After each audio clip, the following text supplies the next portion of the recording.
How many forgotten goodbyes, lost songs, and first loves are still drifting like snow inside a shop no one notices until Christmas. They say it's only a shop that fixes broken snow globes. But on Christmas nights, when the lamps burn low and the snow falls softly, every globe on those shelves begins to glow, and the past quietly opens its door. At the very end of the lane, where the cobblestones grew small and uneven and the street lamps thinned into darkness, there stood a little shop with a crooked roof and a window full of winter light. On most nights, the rest of the town sank quietly into shadow, doors closed, curtains drawn, chimneys breathing out a last faint sigh of smoke into the cold sky. But this one shop remained awake a little longer, its front window breathing a gentle golden glow into the blue night. Snow fell in slow, patient spirals outside, each flake drifting down as if it had all the time in the world. The wind moved softly along the lane, brushing against the door and the glass, curious and calm, like a cat passing by. It was called, in small, careful letters on a wooden sign, the Snow Globe Repair Shop. The sign was old, its paint slightly faded by many winters, yet the words were still clear. Over the years, the people in town had grown used to the sight of it, to the steady glow at the end of the lane, to the sense that there was always one place where the light did not go out too quickly. Children would sometimes stop on their way home and press their noses to the glass, leaving small, foggy circles as they peered inside at the shelves.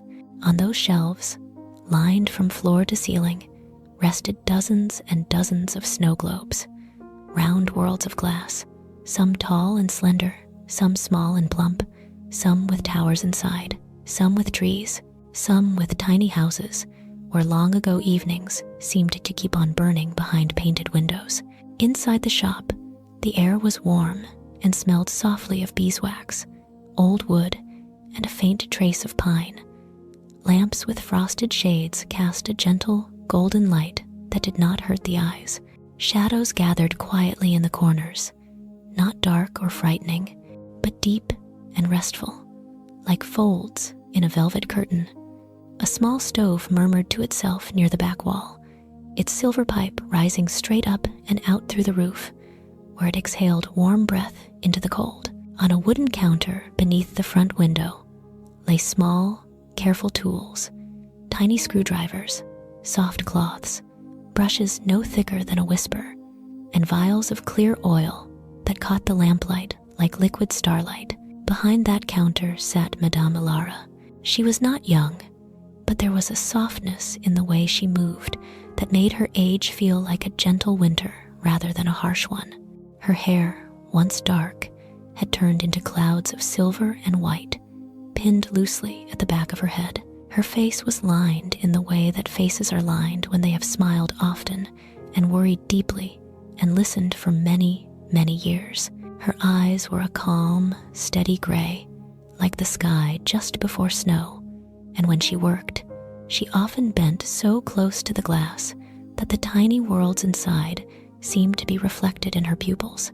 She wore a long, woolen dress in a soft shade of blue and a knitted shawl that smelled faintly of lavender from being stored with dried flowers in summer. On this particular evening, she sat alone at her workbench, the rest of the shop quiet around her. Outside, the moon had risen high and pale, a silver coin pressed into the dark velvet of the sky. Its light slid gently across the snow on the lane, across the roofs, across the shuttered windows, before coming to rest on the shop's front glass. There, it mingled with the warm glow from inside, creating a soft halo that made the little shop seem almost like a lantern hanging at the edge of the town. The stars watched from afar, scattered and still, their cold silver answering the warm gold within. On the bench, before Ilara, lay a snow globe that had arrived earlier that day. A small, round sphere of glass with a base painted the color of chestnut bark. Inside it, under a veil of unmoving snow, stood a house. It was not grand, not a castle or a palace or a tower. It was a simple winter house with a steep roof and a puff of painted smoke rising from a tiny chimney and 2 evergreen trees standing guard at the sides. The paint on the trees was slightly faded, but the green was still tender, and the tiny front door was painted red. Across the glass dome ran a single crack, thin as a line of frost on a window, starting at the roof of the house and climbing into the sky. Alara turned the globe gently in her hands, watching how the crack caught the light. When she tipped it, the snow inside barely moved. The flakes clung to the glass, tired and reluctant, as if they had drifted there one winter long ago and forgotten how to fall. With a careful thumb, she traced the line of the crack, the way one might trace an old scar. Then she set the globe down on a soft cloth and reached for her glasses, perching them on the bridge of her nose. Outside, the wind sighed softly against the door, and the bell above it gave a small, sleepy chime, though no one entered. She remembered the woman who had brought the globe, a middle-aged woman with a heavy coat buttoned all the way up to her throat, a knitted hat pulled low, and gloves she did not remove even after stepping into the warm shop. Her eyes had moved quickly over the shelves, as if afraid of seeing something she did not wish to see.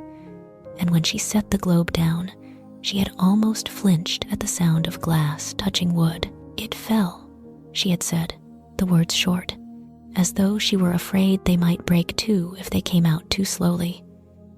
"Can you fix it?"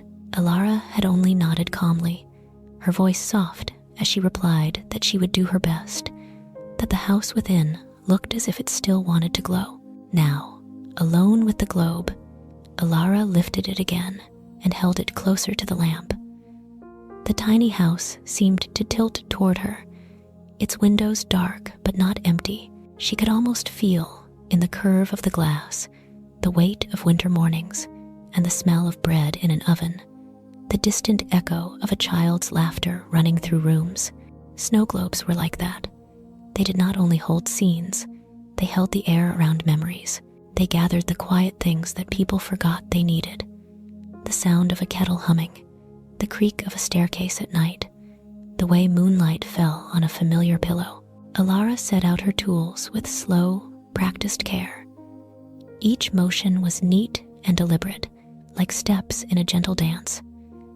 She cleaned the glass first, moving a soft cloth over its surface in small circles. Under her touch, the dust faded, the fog cleared, and the globe began to shine again. The crack was still there, a thin white thread, but it no longer looked so harsh. Then she turned her attention to the base, where the mechanism for the music lay silent.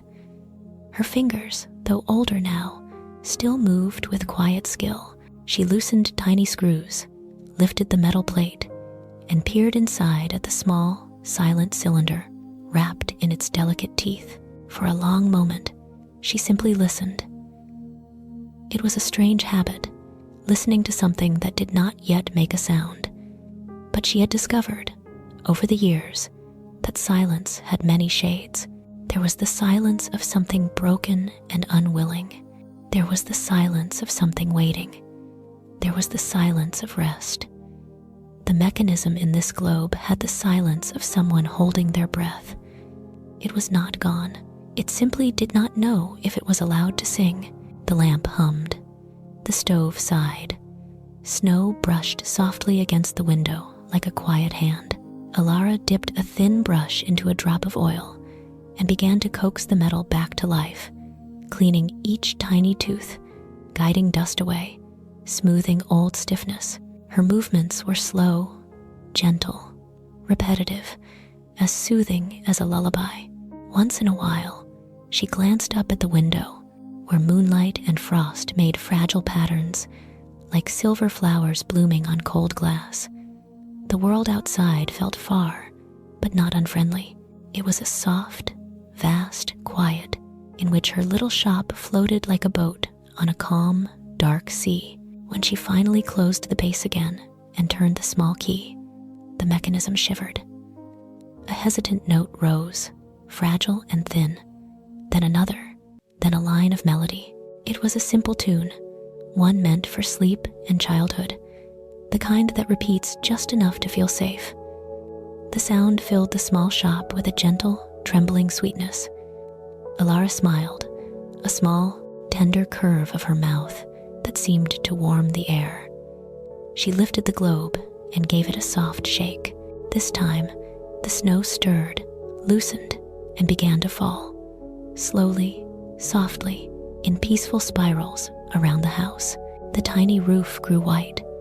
The evergreen branches caught the flakes like distant stars. The red door glowed faintly in the lamplight, as if someone had just lit a candle inside. Outside, the moon watched through the window, its silver face quiet and kind, and the snow on the lane went on falling in its patient, shimmering way. In the glass of the globe, the world was small and safe, wrapped in its own gentle storm. Alara held it for a moment longer, feeling its weight, feeling the steadiness of its song. Tomorrow, the woman would return, and perhaps she would speak, and perhaps she would not. But the house would be ready for her. It would be mended, whole, and peaceful, with snow that fell softly and music that did not rush.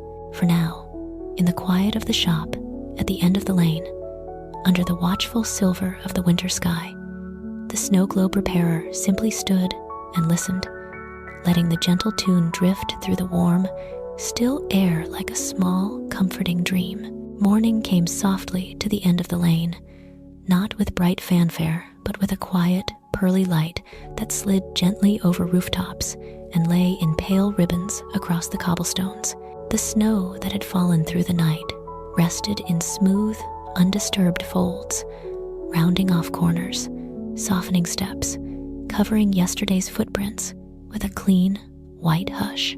A thin mist drifted slowly above the roofs, and from somewhere far away, the faint sound of a bell floated through the cold air as if it had no weight at all. In the window of the snow globe repair shop, the lamps were not yet lit, but the glass still caught the pale sky, reflecting it in soft, silver tones. Inside, the shop was calm and dim, filled with that special kind of morning peace that feels like a held breath before a gentle song begins. Madame Ilara moved slowly through the quiet room, opening the stove a little to coax its sleepy embers into a warmer glow. She added a small log of wood and watched as sparks rose in a brief golden dance before settling into a steady, comforting fire.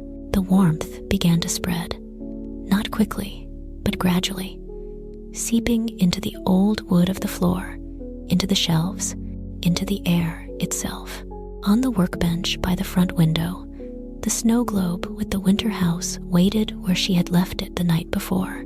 In the pale daylight, the crack across the glass looked finer, like a thread of frost traced by an invisible hand. The house inside sat quietly between its evergreen trees, the snow resting in a soft ring around it, as if the storm had paused to sleep. Alara stepped closer and lifted the globe in both hands, feeling its familiar weight. The music, when she turned the key, rose once more in its gentle, childlike tune, filling the stillness with a fragile sweetness. She listened for a while, her eyes half closed, letting the notes move through her like slow water. Then she set the globe down and drew from a drawer the small box that held her finest tools. There was still work to do. She had cleaned the mechanism and coaxed the snow into motion, but the crack needed careful sealing, the kind of repair that could not be rushed. She mixed a clear resin, watching it catch the light like liquid ice, and prepared thin brushes that would slip easily into the curve of glass without leaving a mark. As she worked, the morning deepened outside. The mist thinned, revealing a sky of pale, quiet blue. The sun, hidden behind clouds, sent a soft, diffused brightness that made the snow on the lane glow like milk. A few people passed by on their way to the market, their steps muffled, their breaths rising in small clouds that dissolved gently in the air. Some glanced at the shop window, saw the silhouette of the old woman bent over her work, and felt, for a moment, a strange ease in their hearts, as if simply knowing that there was a place where broken things were patiently mended made the day a little kinder. With slow, steady strokes, Alara guided the resin along the crack, following its thin, wandering path from the painted roof up toward the curve of the glass. Her hands were sure and calm. She did not hurry, for she knew that glass, like memory, responded badly to haste. As she traced the line, she thought of the woman who would return, the tension in her shoulders, the way her gloved fingers had wrapped so tightly around the base of the globe. Pain had a way of making people stiff, of drawing them inward, as if they needed to become small to survive the weight of their own story. Alara had seen it many times. Yet she had also seen how a gentle object, a tiny house under falling snow, could sometimes invite that story to unwind in slow, soft threads. By mid-morning, the crack was sealed, the resin invisible within the curve of the glass. Only the memory of it remained in Alara's mind, a white line she could still trace with her thoughts, though her eyes could no longer see it. She polished the globe once more, smoothing a soft cloth over its surface until it shone with a mild, tender light. When she shook it now, the snow rose easily and fell in slow, peaceful spirals, each flake drifting and turning as if enjoying its gentle descent. The house stood bright and steady, its small red door calm, its roof thick with white. Alara set the globe on a velvet square in the center of the counter, where the light from the window and the glow from the stove could touch it together, mingling silver and gold. The bell above the door chimed late in the morning, its sound delicate and clear, like a single drop of water falling into a still pool. Alara looked up to see the woman from the day before standing in the doorway, dustings of snow on her shoulders and hat. She hesitated on the threshold, as if afraid to bring the outside cold into this warm, quiet place. Then she stepped inside and closed the door gently behind her. The shop's warmth rose to greet her, wrapping softly around her cheeks and hands, coaxing color back into her face. For a moment, she simply stood there, breathing in the faint scent of pine and beeswax, listening to the tiny ticking sounds of the cooling stove and the distant, soft hum of the town beyond the walls. "Alara?" she asked quietly, though the name was already written on the sign outside. Her voice had softened since the previous day. Some of the sharpness had melted away, leaving behind a tired but gentler tone. Alara nodded and offered a small, welcoming smile, the kind that did not press, did not demand. She gestured toward the counter, where the globe waited between them like a small moon resting on velvet. The woman's eyes moved to it and then stopped, caught as if on a hook of light. She walked forward slowly, as though her feet were unsure, and when she reached the counter, she did not speak at once. She simply looked. The house inside seemed to glow more warmly in her presence, as if recognizing the gaze that had once looked upon its real, full-sized self. The evergreen trees rose on either side, their tiny branches holding snowflakes that sparkled in the light. The sky above was a soft, painted gray, the kind of sky that promises snow but not storm, quiet but not empty. The woman leaned closer. She could see the small front step, the faint lines of wood on the door, the curve of the path that led around the side of the house, out of sight. Her gloved hands rested on the edge of the counter, but they did not reach forward yet. "It is mended," Alara said softly. "The crack is gone, and the music plays again. The snow falls as it should." Her words were simple and quiet, like stones placed carefully along a path. The woman swallowed, her throat moving, and nodded without looking up. Alara waited. She did not hurry to lift the globe or to showcase her careful work. She knew that the real repair lay not only in the glass and the mechanism, but in the way the owner would now look at it, perhaps look through it, to something deeper and older. After a long pause, the woman removed her gloves, laying them neatly beside her. Her hands, freed from their wool covering, seemed smaller, more delicate, and there was a thin ring of gold on one finger, worn smooth at the edges. She placed her fingertips gently on the globe's base, testing its solidity, feeling the coolness of the glass above. "It used to sit on the windowsill," she said at last, her voice low and thoughtful, as if she were speaking more to the snow globe than to Alara. "In the kitchen, right between the two small plants my mother kept. The light from the winter sun would come in, and the flakes would shine. I used to shake it before school, just once, to see the snow fall before I went out into the real one." Alara said nothing, but her eyes remained steady and kind, inviting the woman to continue in her own time. Outside, a faint gust of wind brushed past the window, sending a small shiver through the old glass. A few snowflakes spiraled lazily down, catching the pale light. The woman drew in a slow breath. "I told myself I hated that house," she went on. "Too small, too cold, too full of arguments.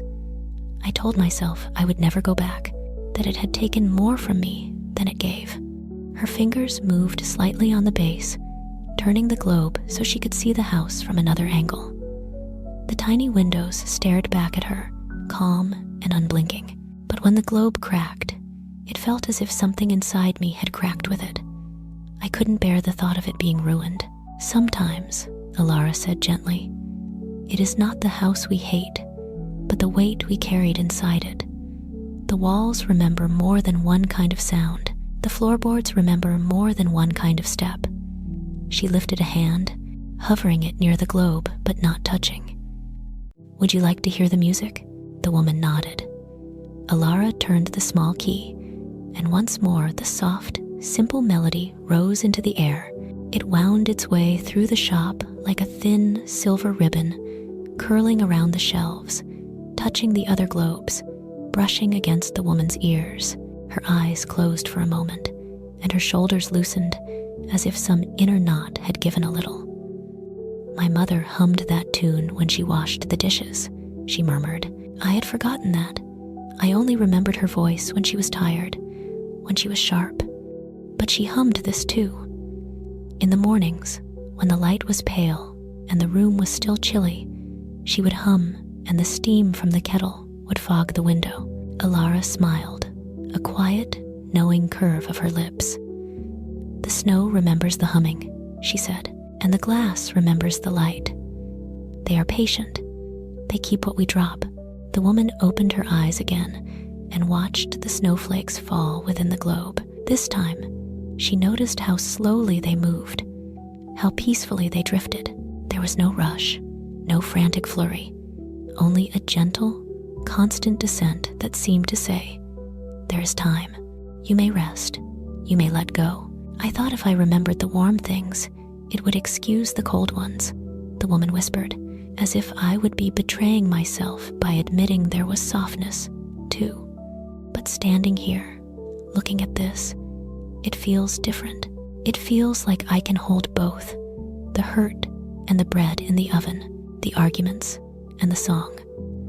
A faint, fragile smile touched the corners of her mouth, like the first pale ray of sunlight touching snow after a long gray day. "Yes," Alara said softly, "you can hold both.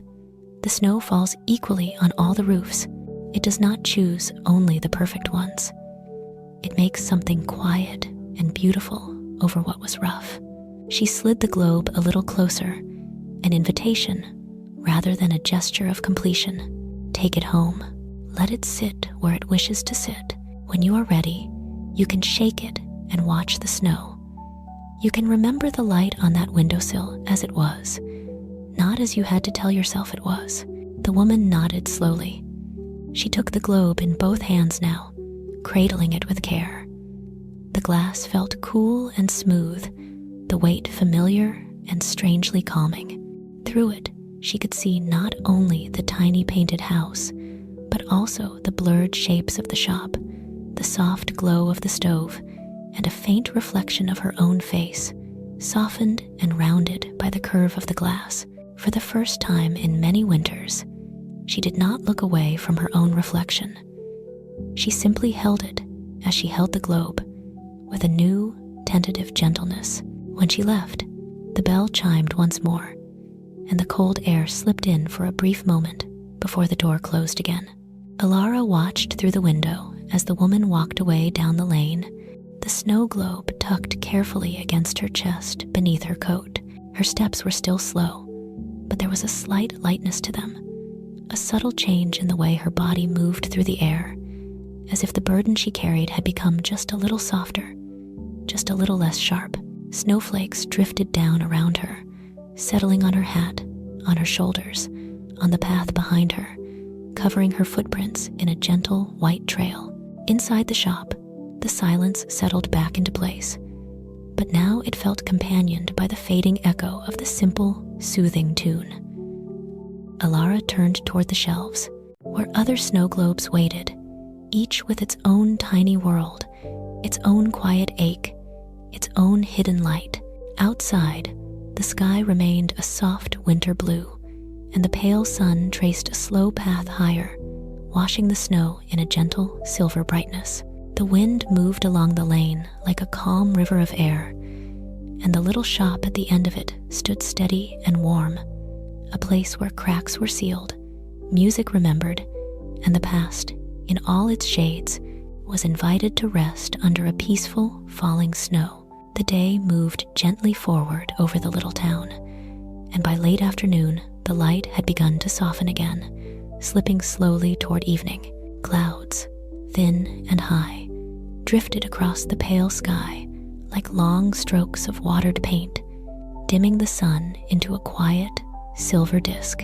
The snow on the roofs and in the narrow gutters along the lane took on a faint, bluish tint, as if it were quietly borrowing color from the coming dusk. A mild breeze wandered through the streets, carrying with it the distant murmur of voices from the market, the faint creak of wooden signs, and the soft, almost musical clink of glass when someone closed a window. In the snow globe repair shop at the end of the lane, Madame Alara had lit the lamps once more, their golden light forming gentle pools that pushed back the shadows without ever quite chasing them away. The shelves glowed in this tender light, rows of glass domes catching and bending it into small moons and sparkles, like captured stars resting in her care. By the front window, Alara had just finished tidying her workbench, lining up her tools, and folding a fresh cloth, when the bell above the door rang with a deeper, more deliberate chime than usual. It was not loud, but the sound had a certain weight to it, like the first note of a song played on a well-loved instrument. She looked up to see a man step carefully over the threshold, pausing for a moment to brush snow from his coat and hat before closing the door behind him. He was tall, but slightly stooped, with the kind of shoulders that had once been straight and proud, but had slowly curved over years of leaning toward music stands and student desks. His hair, thinning and silver, framed a face lined with quiet thought rather than worry, and his eyes, though tired, still carried a soft, attentive brightness, like lanterns left glowing after a concert has ended. He held a snow globe in both hands, cradling it as one might hold a small, sleeping bird. Its base was dark wood, polished smooth by time and fingers, and the glass dome seemed a little dull, veiled by a fine film of dust and the soft breath of many winters. Inside, Alara could see a tiny village square, a circular fountain at the center, frozen in mid-splash, surrounded by a ring of houses with peaked roofs, their windows painted with warm yellow light. Around the fountain stood a small choir of figures, tiny mouths open as if singing, hands raised to hold books of invisible music. But something about the scene felt frozen beyond the snow itself, as if a silence deeper than glass had settled over its painted world. "Good evening," the man said, his voice low, like a cello played softly. His words seemed to carry a faint rhythm, as if even his speech still remembered the shape of music. I hope I am not too late. I heard you mend more than glass." He hesitated, and in that pause, Alara heard the weight of unsung notes, the echo of applause that had once been strong and had slowly faded into memory. She answered him with a gentle nod and an inviting gesture toward the counter, where a small, clear space waited as if it had known he would come. "You are just in time," she replied, her tone as calm and warm as the light in the lamps. "The day is still awake, and so am I. Please, bring your winter square here and let me see what it is asking for." He stepped forward and very carefully set the snow globe down. For a moment, he kept his hands resting lightly on the base, reluctant to let go. Then he withdrew them and folded them together, fingers lacing and unlacing in a quiet, restless pattern. Alara leaned closer, the lamplight gliding over the curve of the glass. She gave the globe a soft tilt. The snow inside trembled, but did not rise fully. Only a few flakes drifted up and fluttered down again, exhausted. When she turned the small key at the side of the base, there was a faint mechanical resistance, a stiff turning, and then nothing. No music, no tremor of sound. The choir remained with their mouths open, eternally at the edge of a note that would not come. "It used to sing," the man said, and in those 4 words lay whole years of memory. A little carol, simple and bright. I wrote it when I was young, and someone had this globe made for me. The tune played whenever I needed courage. I would wind it before every winter performance. It became a sort of charm. His smile was small and self-conscious, but his eyes held a shy fondness as he looked at the tiny square. But since last winter, the mechanism has gone silent. When it first stopped, I told myself it was nothing, just an object, just a trinket. Yet each time I pass it and it does not sing, I feel as if a light has gone out in a corner of my life. Alara listened with the same attention she gave to music, her head inclined slightly, her hands resting softly near the globe, but not yet touching it. "You were a music teacher," she said, not as a question, but as a gentle recognition. He nodded, a faint flush rising in his cheeks, as if being seen so clearly was both comforting and a little strange. "For many years," he replied, "in the school near the river. The children used to crowd into the small hall at the end of term, cheeks pink from the cold, eyes bright. We would close the curtains, light a few candles, and sing together. This globe, it was a gift from the very first choir I ever conducted. They pooled their coins and presented it to me after our first winter concert. The song it plays is the one we wrote together that year. I kept adding little touches to the melody over time, refining it, but the heart of it is theirs and mine." Alara's gaze softened, the gray of her eyes deepening like a quiet pond at dusk. "Then we must see if its heart is truly gone or only resting," she said. In one smooth, practiced motion, she lifted the globe, feeling its weight settle calmly between her palms, and carried it to the workbench by the window. Outside, evening continued its slow descent. The sky, once pale, now wore deeper shades of blue and lavender, and the first faint stars began to appear, shy pinpricks of silver above the rooftops. Snowflakes had started to drift again, light and unhurried, turning and glimmering as they fell, each one a small, quiet dancer in the cold air. The man followed her and stood nearby, watching as she laid a soft cloth on the table and set the globe down. She took off her glasses, cleaned them with an absent, gentle motion, then put them back on and leaned in close. From this angle, the village square looked almost real. She could see the tiny cobblestones around the fountain, the delicate arc of ice where the water had frozen mid-air, the faint impression of music on the faces of the carolers. Even in silence, their posture suggested song. It was as if the memory of the melody was still there, held in painted shoulders and lifted chins, waiting. Carefully, Alara turned the globe upside down and inspected the base. The little key gleamed dully, its edges worn smooth by many turns. With the same patient calm she had used on countless globes before, she found the small screws that held the base in place and began to loosen them. The tiny metallic clicks sounded like a subdued rhythm, a quiet percussion to accompany the silent choir inside. When she finally lifted the base, the inner workings were revealed. The curled metal of the cylinder, the fine, stubborn teeth of the comb, the little gears that, if woken, would spin and release a river of sound. She did not touch them at once. Instead, she closed her eyes and simply listened to the silence, her fingertips resting lightly on the wooden edge. The retired teacher watched, fascinated by this strange, gentle ritual. In the pause, the sounds from outside floated into the shop, the soft sigh of wind under the door, the faint trickle of melted snow from a rooftop into a drain, the distant call of a clock striking the hour. The world seemed to be breathing slowly, in a calm, even rhythm. Alara opened her eyes again and looked up at him. "The mechanism is stiff," she said, in a soft, steady tone. "Old oil, dust, a little wear. It needs cleaning and a little kindness. But there is something else it needs too. Do you remember the melody?" He nodded at once, almost before she finished the question. "I could never forget it," he said. "Even when my hands grew slow at the piano, the tune stayed. It visits me when I wake, sometimes, or when I walk by the river at dusk, but I have not played it aloud in some time." He hesitated, then added, with a hint of shy apology, "I am out of practice."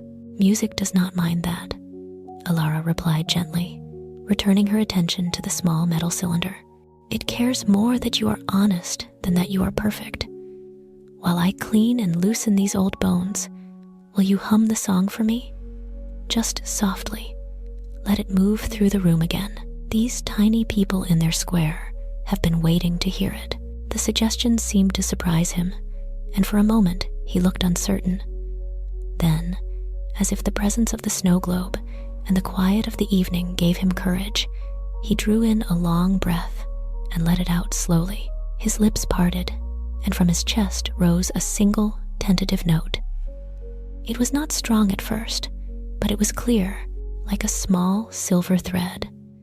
Another note followed, and another, forming a simple, gentle melody that curved upward like a candle flame, and then fell again like a snowflake settling on a branch. As he hummed, Alara's hands moved in a calm, precise dance over the mechanism. She dipped a slender brush into a droplet of clear oil and touched it to the joints of the gears, easing their stiffness. She brushed away fine dust that had gathered in the tiny teeth of the cylinder, freeing each ridge, restoring its ability to catch and release sound. The hum of his voice wrapped around her movements, and the little shop filled with a quiet, tender sound that seemed to blend with the faint hiss of the stove and the soft sigh of wind at the window. His melody was simple, repeating, soothing, full of small, gentle rises and falls that invited the heart to rest. The notes spoke of candlelight on young faces, of timid voices growing braver as they joined together, of star-shaped paper lanterns hanging in a school hall, of the faint smell of pine and chalk and wool. They spoke of the first time the choir had sung as one, slightly off at the edges, but united in the middle in a way that made the air tremble with harmless, hopeful joy. They spoke of the teacher's pride, not in perfection, but in the courage it took for each child to open their mouth and let a sound they were not sure of float into the room.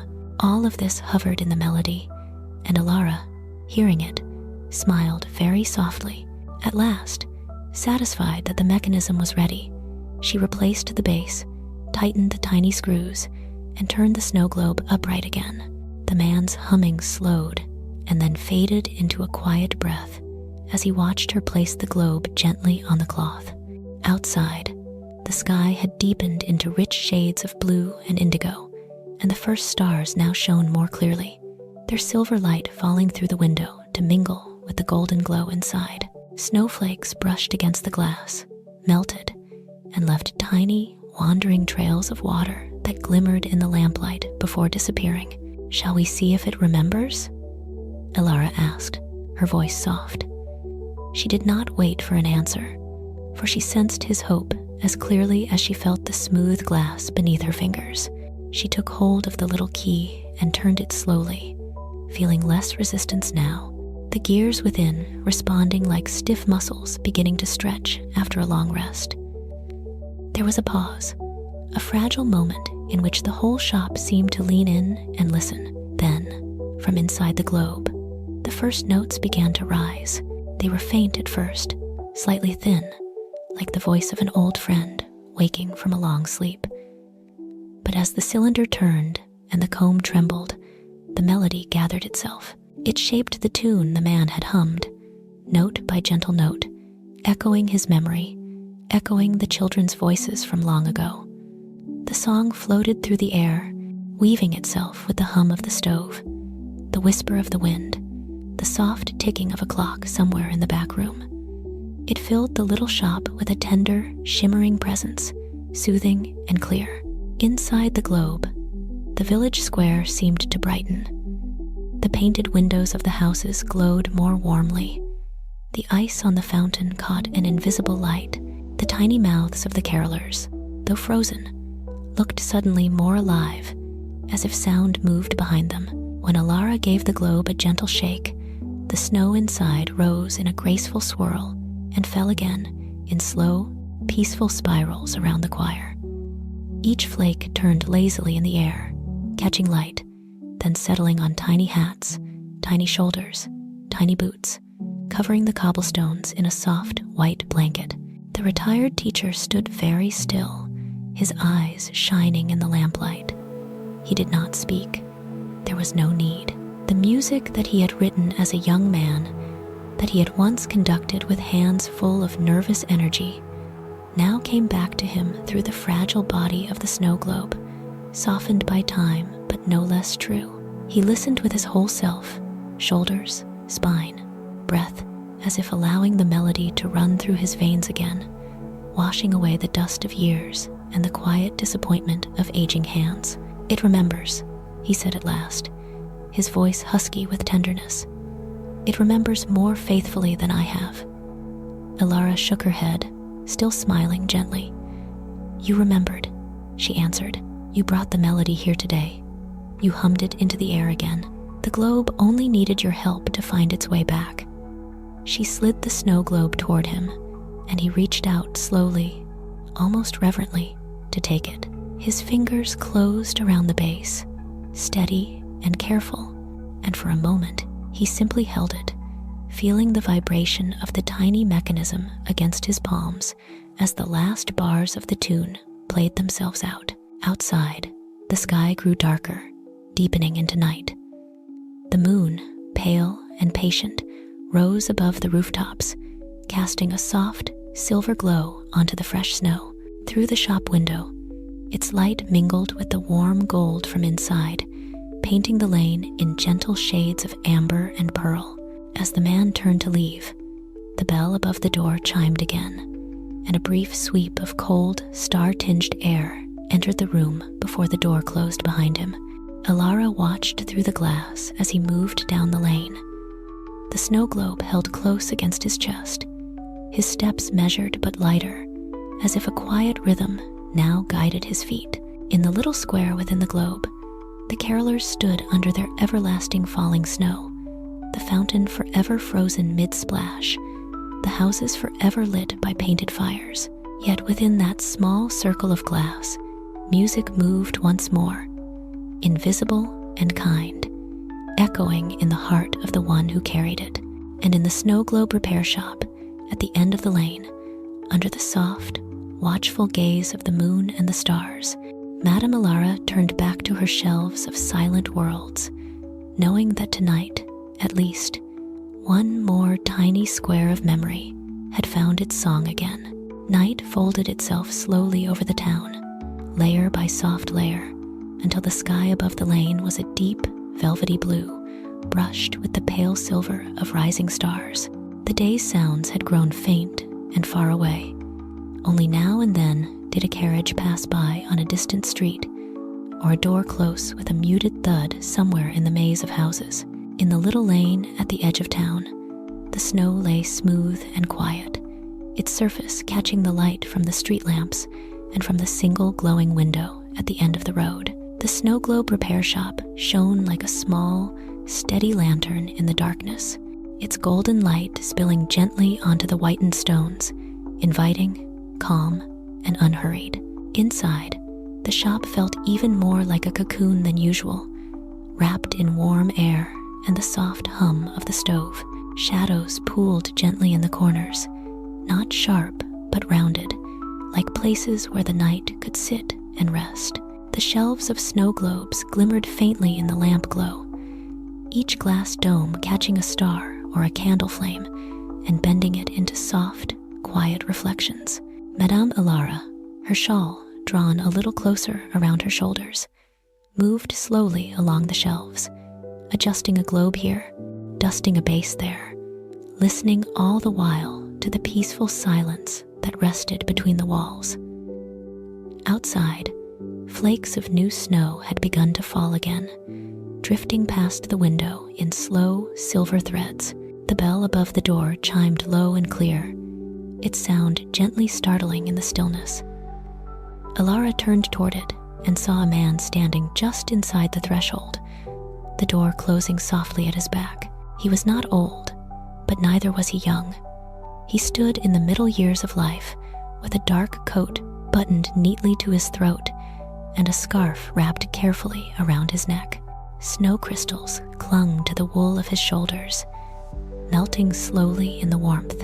His hair was threaded with a little gray at the temples, and his face had the look of someone who had learned to keep his stories tucked away, out of sight, beneath a layer of reserved calm. In his hands he carried a snow globe, holding it close to his chest, as if the cold could not reach it there. Its base was painted a deep, restful green, like pine needles in moonlight, and the glass dome was clear but strangely dull, as if something inside had forgotten how to shine. Alara offered him the same welcoming, unhurried smile she gave to all who entered, a smile that asked no questions and made no demands. "Good evening," she said softly. "You have brought a winter journey with you." He looked down at the globe, as though surprised to see it there in his hands, then managed a faint, almost apologetic smile. "Yes," he replied, his voice low and even, with a quiet weight beneath it, "or what used to be one. I hope I'm not intruding so late." "You are not intruding," Alara answered. "The night is kind company, and there is still time for mending. Please, come closer and let your train rest for a moment." She gestured toward the counter, where a patch of polished wood lay empty, waiting. The man stepped forward, his boots making soft sounds on the worn floor, and set the globe carefully down. For a moment, he did not remove his hands from the base, as if afraid that if he let go too quickly, something fragile might slip and shatter. Alara waited until he slowly lifted his fingers away, then leaned in to study the tiny world within. Inside the globe, a small train wound through a landscape of gentle, rolling hills covered in snow. The rails curved in a graceful arc, passing a little station with a pointed roof and a tall, slender lamppost standing beside it like a patient sentry. Evergreen trees dotted the hills, their branches heavy with white. The sky overhead was painted in soft shades of dusk, a gradient of blue and lavender brushed with faint stars. But the train's tiny windows were dark, the headlamp at the front dull and lifeless. The snow inside had clumped together, stuck to the glass in clots, as if it had once risen in a storm and then forgotten how to fall back down. "A first snow," Alara murmured, almost to herself. "A journey through a quiet evening. It must have been beautiful once, when the lights were bright and the snow moved freely." Her fingers brushed lightly over the curve of the glass, sensing the stillness that had settled there, a stillness that was more than simple rest. She raised her calm eyes to the man's face. Tell me about your train if you wish. Where does it go?" He hesitated, his gaze fixed on the darkened windows within the globe. His jaw tightened, then relaxed again, as if he were slowly letting go of a thought he had kept clenched for a long time. "It goes nowhere," he said at last, then corrected himself, his voice softening. "Or rather, it goes once more along a path it already took, the village where I grew up, the little station at the edge of town, the hills turning white under the first snow. I left there many years ago, quickly and not very kindly." Alara did not look away, did not press. She simply listened, giving him a gentle space in which to set his words down. The man exhaled slowly. "I was young and impatient," he continued. "Impatient with the smallness of the town, with the way everyone knew one another, with the quiet, steady winters. I wanted more cities, more noise, more speed. I left one evening on that train with a suitcase and too many sharp words in my mouth. There was someone I should have said goodbye to properly, someone I told myself would be better off without the weight of me. I boarded without looking back, and I never sent a letter." He reached out and touched the globe's base with a single finger, tracing the painted line of the tracks. "This was a gift from her," he said. "She gave it to me the week before I left, when I was still pretending I might stay. So you remember the way home," she said. I told myself it was sentimental. I laughed it off, but when I arrived in the city, it was the only thing I put on the windowsill of my small room. I would wind it and watch the snow fall when I felt lost. It was a kind of promise I made to myself, one I did not keep. Alara nodded slowly, her shawl shifting with the movement like a soft cloud. "And now?" she asked in her quiet, steady tone. "When did the light go out?" The man's lips curved in a weary half-smile. "Last year," he replied. "I dropped it while dusting. It did not break, but after that, the lights would not shine, and the snow began to stick and clump, no matter how gently I shook it. I told myself it was just an old keepsake finally giving up, but every time I passed it, the dark windows seemed to look at me, and the silence felt heavier. I thought of taking it apart myself, but my hands are not patient like yours. I feared I would do more harm." "The snow sometimes reflects what we do not wish to see," Alara said softly, clinging to the glass instead of falling where it should. "But it can learn again. So can we." She lifted the globe carefully and carried it to her workbench, setting it on a folded cloth beneath the window. Outside, the night sky pressed close to the glass panes, full of quiet stars and drifting flakes. The moon had climbed higher, its silver light bringing a gentle shimmer to the white roofs and the bare, black branches of a distant tree. The world felt wrapped in a soft, dark blue blanket. She examined the globe in silence for a few moments, tilting it this way and that, watching how the stuck snow moved reluctantly, if at all. Then she turned it over and studied the base, where the tiny bulbs for the train's windows and the headlamp were hidden along with the music and gears. Her fingers found the small, hidden screws, and with calm precision, she began to loosen them, the tiny clicks sounding like a delicate rhythm in the quiet room. The man stood nearby, his hands resting lightly on the back of a chair, eyes fixed on the small operation, as if watching a distant, important surgery. When she lifted the base away, the hidden world beneath it was revealed. Thin wires, a tiny battery compartment, the familiar curled metal of a music cylinder, the fine comb ready to sing when asked. Alara studied the wiring, the connections, the faint, tired corrosion at one contact point. "The lights have simply grown weary," she said gently. "They need fresh power, and the wires need a little cleaning. The snow, that is another matter. It has felt your reluctance, I think. You're holding back. It clung to the glass because you clung to what was left unsaid. But that can change." He swallowed, his gaze traveling from the open mechanism to the painted landscape above. "It has been so long," he murmured. "Too long, perhaps. I don't know where she lives now. I don't even know if she would want to hear from me. Sometimes it seems foolish to think of writing after all these years, like stepping onto a platform long after the train has gone." Elara reached for a clean cloth and a small bottle of fluid, moistening the fabric with careful drops. She began to wipe the contacts, clearing the faint, stubborn dust that had gathered like old doubts.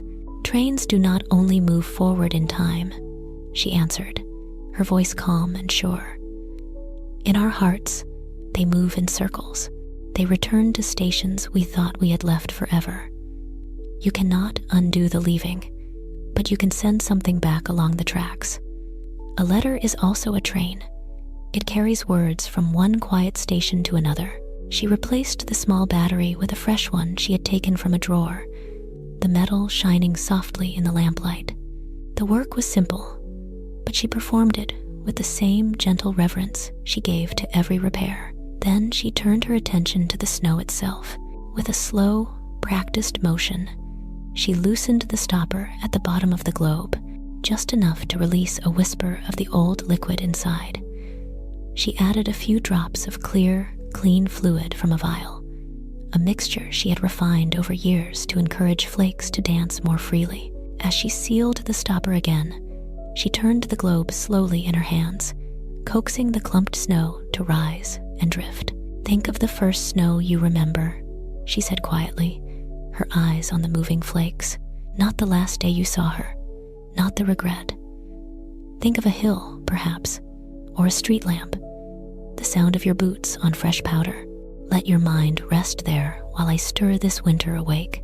He closed his eyes, his shoulders loosening as he leaned slightly against the chair. "There was a field beyond the station," he said, his voice softer now. The tracks curved away, and beyond the curve, there was a gentle slope. When the first snow came, we used to walk there together. The world felt new and clean, as if someone had wiped away all the old marks. We would stand very still and listen to the quiet. The snow made everything soft. Even our thoughts seemed softer. Elara turned the globe once more, and the snow inside finally broke free, rising like a small, pale storm before drifting gently down over the tiny train and hills. The flakes fell in slow, peaceful spirals, catching the lamplight and the faint silver from the moon at the window. She smiled and closed the base, tightening the screws until everything was secure again. Then she set the globe upright and placed it carefully on the cloth. "Shall we see if the lights remember their purpose?" she asked. Without waiting for more than the quiet flicker of hope in his eyes, she pressed the tiny switch at the side of the base. For a heartbeat, nothing happened. Then, one by one, the train's windows flickered and then glowed, warm and golden against the painted dusk. The headlamp at the front lit with a soft, steady beam, casting a narrow path of light on the snow-covered track ahead. Inside the shop, the effect was small but powerful, a miniature journey beginning once more in the heart of a glass world. The man inhaled sharply, a sound made not of pain, but of a tender, unexpected relief. "It's as if someone lit the station again," he whispered. Elara nodded, still watching the tiny train. "So now," she said, her voice barely louder than the whisper of snow against the window, "you might light a small lamp at your desk at home. Take out paper. Let your hand move. You cannot know how your letter will be received, but you can know that you sent it with a gentle heart. That is its own kind of arrival." He stood in silence for a while, watching the snow inside the globe rise and fall in its slow, dreaming rhythm. The train, though fixed in place, seemed ready to move at any moment, its glowing windows filled with the promise of soft, steady progress through the night. Outside, the real snow continued to fall, drifting across the lane, gathering in quiet heaps along the edges of the stones, turning the world into a peaceful, silver-white dream. When at last he reached for the globe, his hands were steady. He held it gently, as if cradling not only glass and paint and water, but also something newly possible. "I will write," he said, almost to himself, but Alara heard and nodded, her eyes kind. "I do not expect an answer. I only wish to say the goodbye I left behind on that platform, the goodbye I owed her, the thank you I never gave." "That is enough," Alara said. "Sometimes the heart sleeps until we speak the words it has been waiting for. Tonight, let the train's light sit beside your ink. Let the snow fall while you write. Let the first line be simple and true." He smiled then, a small, genuine smile that softened the lines of his face. After paying and thanking her with more gratitude in his voice than the simple transaction required, he turned toward the door. The bell chimed one last time as he stepped out into the gentle night, the globe held close against his chest. Alara watched as his figure moved down the lane, disappearing slowly into the silver hush of falling snow. Above him, the stars watched quietly, and the moon cast a pale path across the rooftops, like a track laid in light. In the warm stillness of the shop, Madame Alara stood for a while by the window, listening to the soft, distant silence in which another heart was preparing to write. Another forgotten goodbye was slowly turning into a peaceful, honest word. Around her, the snow globes on their shelves gleamed faintly, each one holding its own small winter, its own quiet story, its own chance for a gentle journey home. The next morning rose slowly over the town, as if the day itself were reluctant to disturb the gentle hush that the night's snow had laid upon the world. A pale, soft light seeped through the clouds, turning the sky into a blanket of muted silver.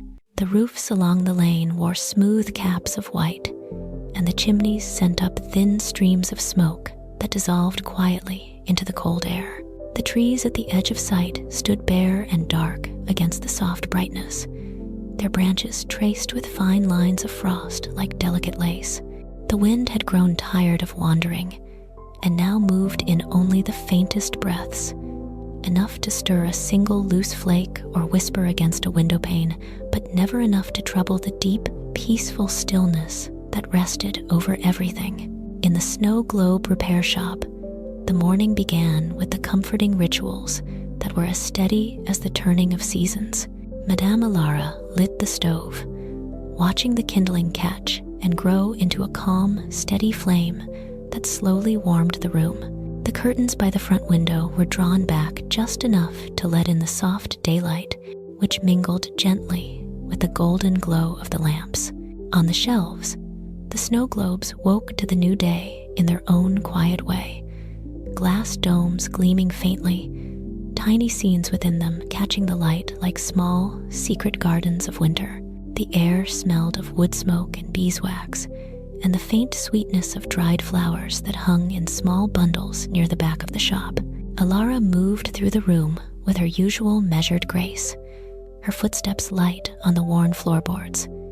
She paused here and there to straighten a globe, to smooth a cloth, to listen for the subtle music of the place itself, the soft ticking of a clock in the corner, the gentle crackle of the stove, the almost inaudible creak of old wood adjusting to the day.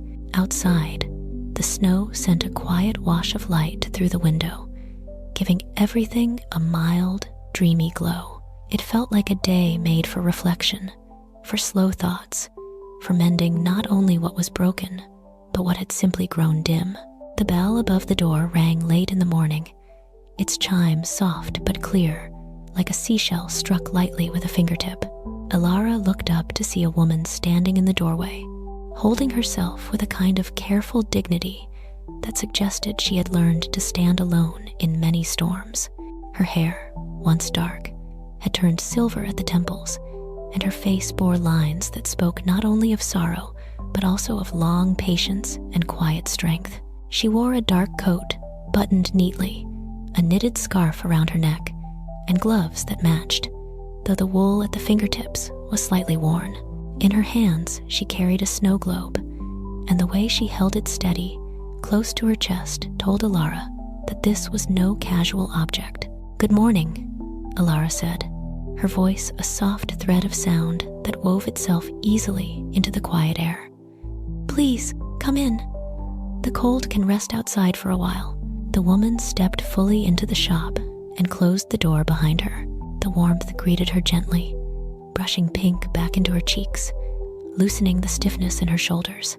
She let her gaze move around the room for a moment, taking in the shelves of tiny worlds, the soft light, the steady flame in the stove, as if she were measuring whether this place could be trusted with what she carried. At last, she moved toward the counter and set the snow globe down with care.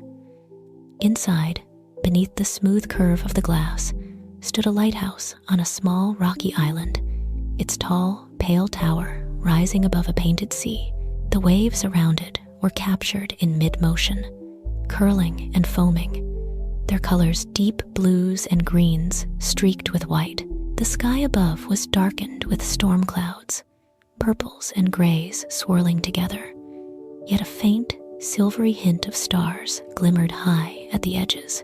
At the very top of the lighthouse, behind tiny glass panes, there was a bulb, but it was lifeless now, the lantern room dim and empty. The whole tiny world had the look of a storm that had been arrested and then left in a long, uneasy night.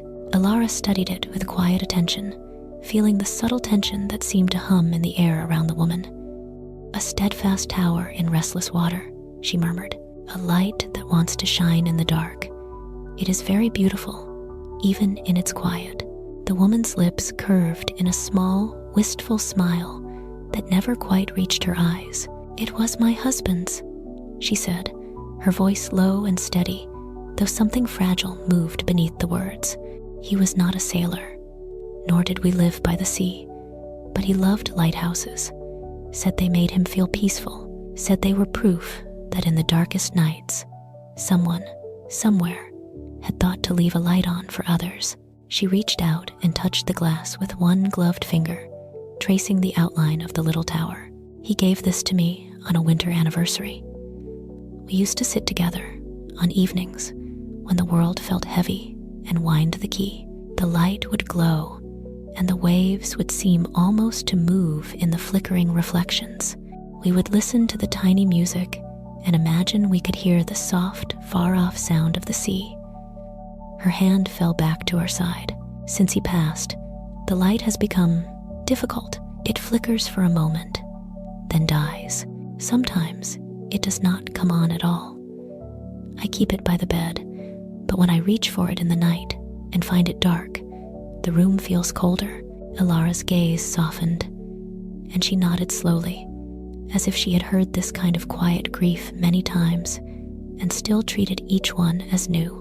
"Grief is a long storm," she said gently.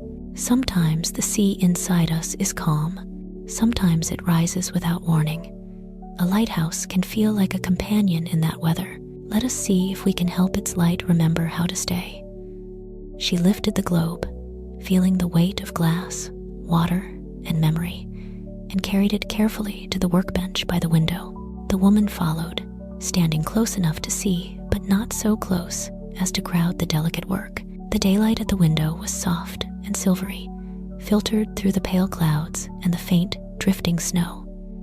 It fell over the workbench and the globe, washing the painted sea in a gentler glow. From this angle, Alara could see more clearly the fine details of the scene.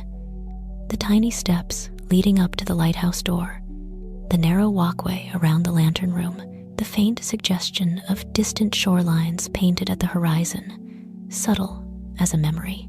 She tilted the globe slightly and gave it a careful shake. The snow inside tiny specks of white among the painted spray rose and drifted down slowly, softening the waves, settling on the rocks, dusting the lighthouse in a quiet shimmer. She turned the small key on the base, and a fragile line of music emerged, thin but true. It was a slow, gentle tune, like a lullaby carried on a distant breeze. At the same time, The little bulb in the lantern room flickered, glowed faintly, and then dimmed, surrendering its light almost at once. Alara nodded to herself, having expected as much. "It is trying," she said softly. "The light has not forgotten. It is only tired, and perhaps it has taken on some of your own weariness, as faithful companions sometimes do." The woman breathed out slowly. "He was always the steady one," she murmured. "When everything else felt uncertain, he was there, not in grand ways, just in small, quiet, constant ways, making tea, closing the window when the wind picked up, turning on the bedside lamp before I ever asked. When he left, I told myself I had to learn to be the lighthouse for myself. But some nights, it is hard. I reach for this little tower, hoping to borrow some of its steadiness, and when it goes dark, it feels unkind. Even though I know that is foolish." Alara shook her head gently, her gray eyes kind. "It is not foolish," she replied. "It is human. We look for light in the places where we have found it before. When it seems to go out, our hearts remember every other dark room they have crossed. But sometimes the lamp only needs new oil, not a new keeper." She turned the globe over, exposing the base, and began to loosen the tiny screws that held it in place. Each movement was slow and exact, each small metallic sound settling softly into the room like the tick of a patient clock. When she lifted the base, the inner workings of the globe revealed themselves again. Thin wires leading to the tiny bulb, the simple music mechanism beside them, the little compartment that held the power. Alara examined the connections, noting where the contacts had dulled, where a wire had loosened just enough to disrupt the steady flow of light. The repairs needed were not complicated, but she approached them with the same careful reverence she brought to more delicate tasks, as if honoring the story that clung to every small piece of metal. As she cleaned the contacts and tightened the wiring, she spoke in a low, soothing voice that seemed meant for both the woman and the globe. "You say your husband was like a lighthouse," she said. "Steady, protective, gentle. Have you noticed that, without him, you have still found your way through many nights you did not think you could cross?" The woman looked down, her fingers curling lightly around the edge of the workbench. "I have," she admitted softly. "I make the tea now. I close the windows. I light the lamps. I tell myself it is only habit. But sometimes, in the very quiet hours, I realize I did not think about those tasks at all. They simply happened, as if some part of him continued them through my hands." Alara glanced up with a small smile. "Perhaps that is how lighthouses really work," she murmured. "Their beams reach out, and even when the light itself is gone, our eyes remember the path it showed us. We walk it without realizing, guided by a glow that is now inside us. The tower does not move, yet its gift travels. Your husband's steadiness has settled into you. This little glass lighthouse is only a reminder, a gentle picture of what already lives in your own quiet strength." She replaced the tiny bulb with one from her carefully labeled drawer, a new bead of glass that caught the lamplight in a soft spark. After securing the wiring, she reattached the base, fingers sure and calm. Then she turned the globe upright again and cradled it lightly in her hands. Outside, a faint breeze stirred the snow at the window, lifting a few flakes in slow, graceful spirals. The sky remained a gentle silver gray, the kind of sky that did not threaten but simply watched over the world with a quiet gaze. "Let us see," Alara said, her voice almost a whisper. She set the globe on the cloth and pressed the small switch. This time, the lantern room at the top of the lighthouse brightened at once, a soft, steady glow filling the tiny glass panes. It did not flicker or strain. It simply shone, warm and constant, casting a circle of light over the painted rocks and the restless sea. The waves, still caught in mid-motion, seemed calmer in this new glow, the white foam gentled by the amber radiance. When Alara turned the key, the music rose again, clearer now, its notes moving slowly, tenderly, like a lullaby sung beside a sleeping bed. The woman's eyes filled with a quiet, shimmering wetness. Though no tears spilled over, she watched the lighthouse shine, watched the light stroke the tops of the painted waves, watched the snow drift down in peaceful silver specks.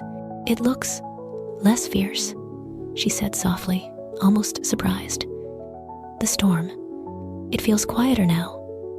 Or perhaps that's only me." "It is both," Alara replied, smiling gently. "I softened the colors a little while you were watching the wiring, just enough to remind you that storms, too, have their gentle sides. Rain that washes, wind that clears, waves that eventually lay down and rest. Your grief is a sea, but you are learning its tides. The light does not erase the storm. It just keeps you from losing yourself in it." The woman reached for the globe, then, her fingers resting on the base with a newfound tenderness, she held it up so she could see it more closely.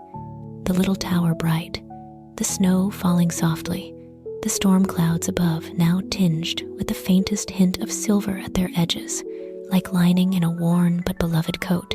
The music wound on, repeating its calm, soothing melody, wrapping around them both like a gentle, warm scarf. "When I sit alone tonight," she said quietly, "and the room feels too wide, I will light a candle beside this. I will listen to the music and remember that I have walked through many nights already, that the part of him that watched over me now lives in my own hands. Perhaps, in time, I will be able to sleep without waking to check whether the light is still there. Perhaps I will know, even with my eyes closed, that it burns softly inside." "You will," Alara said, her voice full of quiet certainty. "Lighthouses are made to be seen from afar, but the truest light is the one that glows beneath our ribs, gentle and constant, even when the outside lamps go dark. Tonight, let this small globe be a mirror for that inner glow. Let the sound of the sea in your imagination be calm.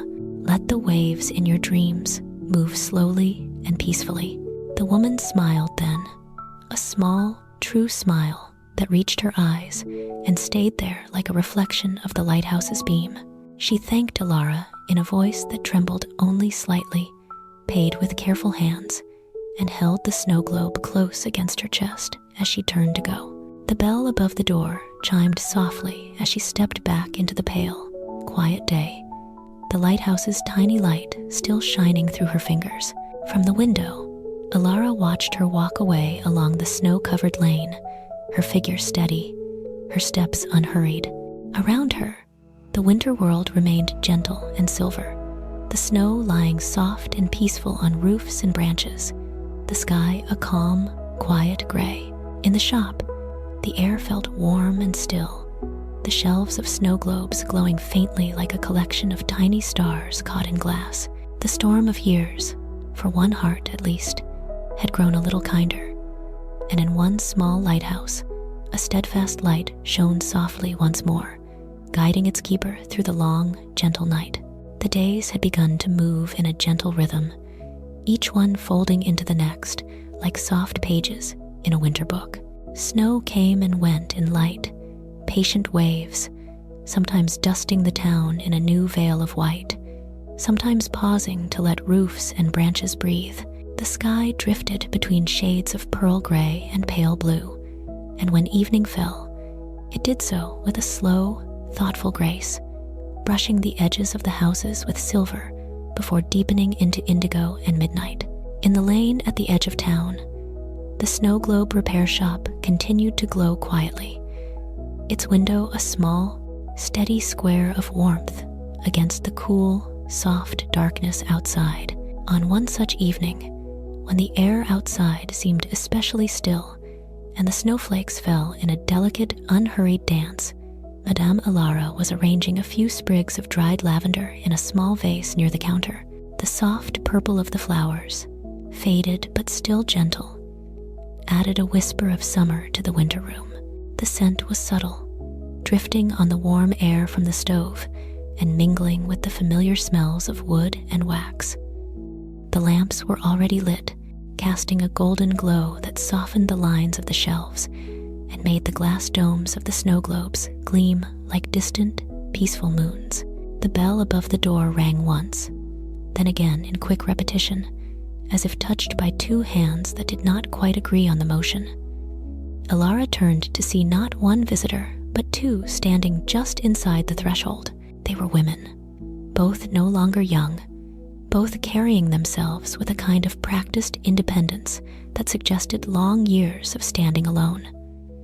Yet there was something in the way they stood slightly apart, in the way their shoulders tilted subtly away from each other, that spoke of distance not only in time, but in feeling. The first sister, standing to the left, wore a dark green coat and a woolen hat that framed a face with sharp cheekbones and eyes the color of deep brown earth. Her hair, touched lightly with gray, was pulled back neatly, and her gloves were simple and sturdy. The second, at the right, wore a lighter coat, the color of soft dove gray, and a knitted scarf in pale blue wrapped once around her neck. Her hair fell looser around her shoulders, and her eyes, though the same shade as her sister's, seemed to carry a different light, more quickly shifting, as if thoughts moved through them like small birds in a quiet tree. Between them, held carefully but not together, was a snow globe.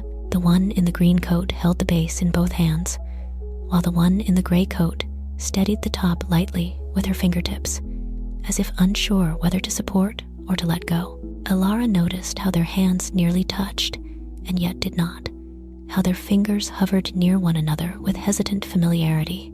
The globe itself was a little larger than most, its glass slightly clouded from within, as though mist had gathered over the small world inside and refused to lift. "Good evening," Alara said, her voice woven with a soft welcome that did not pry. "You have brought a window with you, I think, and perhaps a little more." The sisters glanced at one another, then back at her. It was the one in green who spoke first, her tone controlled, almost formal. "We were told you could fix things like this," she said. "It belonged to our mother. Now it belongs to both of us. Or it should."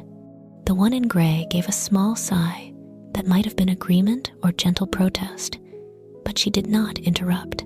Together, they stepped forward and placed the globe on the counter, their hands withdrawing at slightly different speeds before falling to their sides. Alara leaned closer, studying the scene within. Inside the glass, behind the soft fog that blurred the edges, she could make out an attic room, a sloping ceiling, a narrow wooden floor, a small window set into the wall, looking out over a snowy field under a pale winter sky. Before the window, sitting side by side, were two little figures of girls in simple dresses, each holding a tiny candle. The faces were nearly obscured by the haze that had formed on the inner surface of the glass, as if years and unsaid words had drifted in and settled, hiding the details of who they once were. "A high window that watches the snow," Alara murmured, "two candles side by side. It is a tender scene, but the years have wrapped it in mist."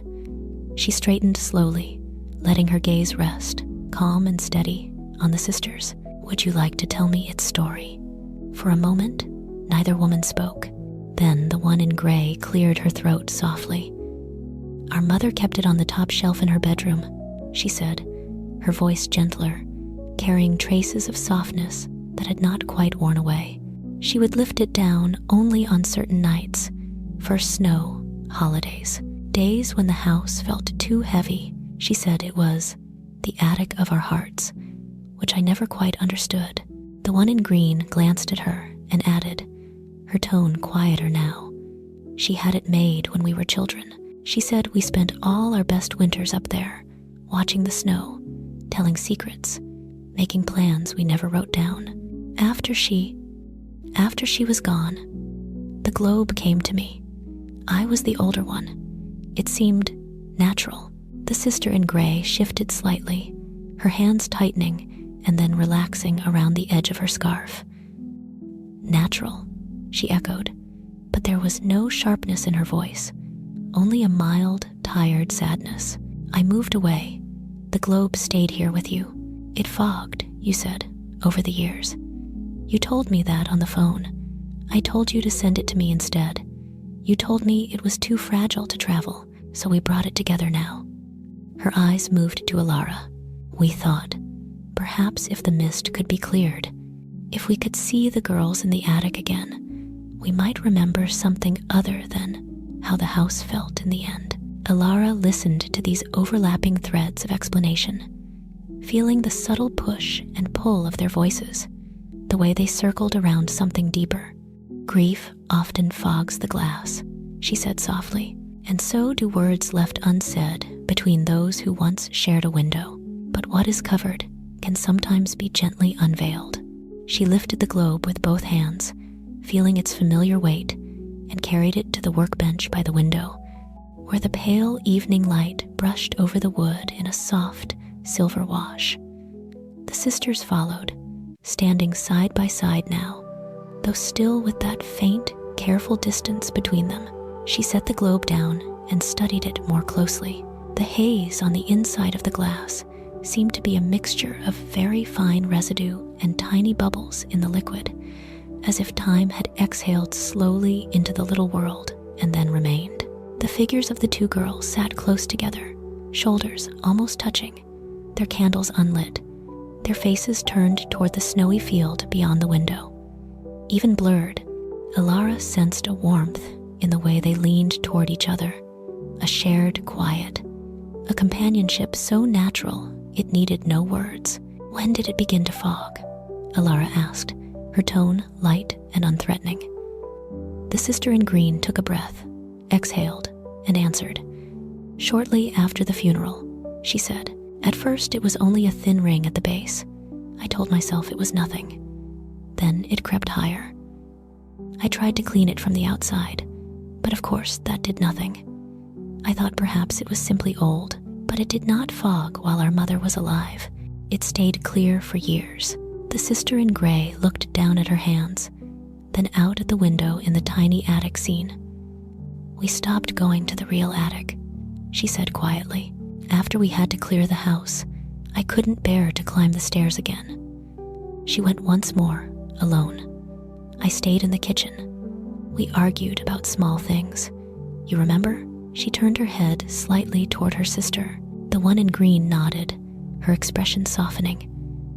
Yes, she said. I remember. We argued about boxes, about who would take what, but under it, we were arguing about who had stayed and who had left. The words hung gently in the air, not striking, just resting there, simple and honest. The shop seemed to breathe with them. Outside, snow continued to fall, tapping lightly against the window, each small sound a reminder that the world was still soft and moving and alive. Alara began her work with slow, careful movements. She loosened the stopper at the base, just enough to release a whisper of the old liquid, then drew a tiny amount out with a narrow tube. She would replace what was needed with a clearer mixture, but first, she took a soft cloth and polished the exterior of the glass in long, calm circles, as if coaxing the inner mist to remember the shape of clarity. Your mother called it the attic of your hearts, Alara said as she worked. Perhaps because that room held your shared beginnings, the place where you were not yet separate paths, but one story told in two voices. When people are parted by distance, by time, by different choices, it can be painful to look back at the places where they were once close. The heart covers those pictures in a soft fog, so we do not have to feel too much at once. But sometimes, when we are ready, we can wipe away just enough to see the kindness that was there too. The sister in green watched the glass with intent eyes, the tension in her shoulders gradually slackening. I kept telling myself I was the one who remembered more, she admitted, because I stayed in town, because I looked after the house at the end. I thought that gave me some right to hold on to objects like this as proof. But when the globe began to fog, it felt as if it were accusing me, as if I had failed to keep things clear. And I, the sister in gray said, her voice very soft, told myself I had no right to ask for anything at all. I had gone. I had built a life elsewhere. I did not sit by the bed every evening. I did not climb the stairs when the house needed emptying. But when I remembered the attic window, I remembered us, the girls there, the way we sat with our knees touching, making up stories about the people in the houses below. I thought I had lost the right to that too. Alara added the new, clear liquid to the globe with care, drop by drop, watching as it mingled with the old. Slowly, almost imperceptibly, the fog began to thin. The outlines of the attic room sharpened. The narrow bed in the corner, the sloping beams, the little rug on the floor. The window grew clearer, revealing the white field beyond, a line of leafless trees, a pale sky dusted with silver stars just beginning to appear. The two small girls came into view at last, their candle wicks dark but their faces serene, turned toward the snow with an expression of shared, quiet wonder. "Look," Alara said softly. "They are still there. They have been there all along, waiting for you to feel ready to see them again." The sisters leaned closer, shoulders almost touching now, their reflections mingling faintly in the curve of the glass. The little figures in the globe sat very near each other, their hands resting close, their candles held in identical, careful grips. There was no sense of distance between them, no shadow of argument, only a gentle companionship that needed neither explanation nor defense. The sister in gray spoke first, her voice barely louder than a breath. "We promised," she said, "that no matter how old we became, we would watch the first snow together, even if we were in different houses, different towns.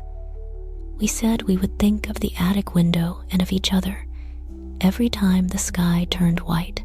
I had forgotten that promise, but my chest feels lighter seeing them now, as if something has been returned. "And I remember," the sister in green added, her eyes still on the globe, "that I was the one who wanted to leave first, when we were small. I talked of cities. You were the one who always said we should stay a little longer, that the snow was prettier from up here. I have been so busy telling myself who stayed and who left that I forgot how often you called me back to the window before I ran ahead." Alara turned the globe gently, and with a small, careful motion, touched the base where a hidden switch lay. A tiny mechanism stirred, and the candles in the girls' hands flickered to life, their flames small but steady, glowing warmly in the dim attic. The light touched their faces, making their painted eyes look softly alive, and brushed the edges of the window, catching in the falling snow outside. The whole scene brightened, not harshly, but with a tender, golden glow that made the fog's absence feel like the lifting of a mild, sad dream. "You see," Alara said, "the light was always meant to shine on both of them at once. This globe does not belong more to one than the other. It is a shared window. Perhaps, from now on, it can move between you, or perhaps you can stand together beneath it, now and then, and let it remind you of your first promise." The sisters were quiet for a long moment. Then, almost at the same time, they straightened and took a small step back, as if to see the globe from a little distance. The sister in green glanced at her sibling. The tension around her mouth softened. "Come for the first snow next year," she said quietly, "to my house. We can put this in the window and watch together, if you'd like." The sister in gray met her gaze, a small, genuine smile dawning like a slow sunrise. "I would like that," she replied. "And this year, when I see the snow from my own window, I will think not of what we argued about, but of two girls with candles, sitting close. They paid together, their coins placed side by side on the counter. And when they lifted the globe, They did so with 4 hands instead of 2, each taking one side of the base. As they left, the bell chimed softly, and the evening air slipped briefly into the shop, cool and clean, scented with snow. Alara watched through the window as they walked away along the lane, the globe between them, their shoulders brushing now and then in small, unconscious touches. Above them, the sky deepened into a deeper blue, the first stars appearing like tiny, silver seeds scattered in the vast, quiet, dark. In the snow globe repair shop, the light remained warm and gentle, the lavender on the counter releasing its subtle, calming scent. On the workbench, a faint trace of mist still clung to the cloth where the globe had rested, but it was already fading, dissolving into the air. Alara stood for a moment, with her hands folded, listening to the soft sounds of the evening, thinking of windows and sisters and promises kept in quiet ways. Outside, the snow continued to fall, soft and peaceful, wrapping the town in a quiet silver blanket, while in one small glass attic, 2 candles burned side by side, and 2 small girls sat forever together, watching the gentle world beyond their shared window. Winter deepened in the town in a way that was more hushed than harsh. The cold grew a little sharper, but it carried with it a clean, clear feeling, as if the air had been gently rinsed with starlight. The snow on the roofs and along the lane settled into soft, rounded shapes, smoothing edges and corners, making even the most ordinary things look a little magical. By late afternoon, the sky often turned a delicate, silvery blue, and thin bands of cloud drifted like quiet thoughts across the fading light. As evening approached, the first stars would appear, small and pure and patient, while the moon lifted itself slowly over the chimneys, casting a soft, pale glow over the white world below. In the snow globe repair shop at the end of the lane, the lamps flickered to life one by one as the daylight thinned, their warm glow gathering in pools on the floor and along the shelves. The glass domes caught these small suns and turned them into tiny moons, soft circles of reflected light that hovered over miniature winters and frozen moments of joy. Madame Alara had just finished placing a pot of tea near the stove, the gentle scent of herbs rising to join the faint fragrance of beeswax and wood smoke, when the bell above the door rang in a clear, steady chime. It was neither hurried nor hesitant, but somewhere in between, as if the hand that moved it had taken care to be respectful of the quiet. The door opened, letting in a breath of cool evening air and a scattering of fine snowflakes that shimmered briefly before melting into the warm room. A young man stepped inside, closing the door carefully behind him. He was tall, but his shoulders were slightly hunched, as if he were holding himself together around a tender place at his center.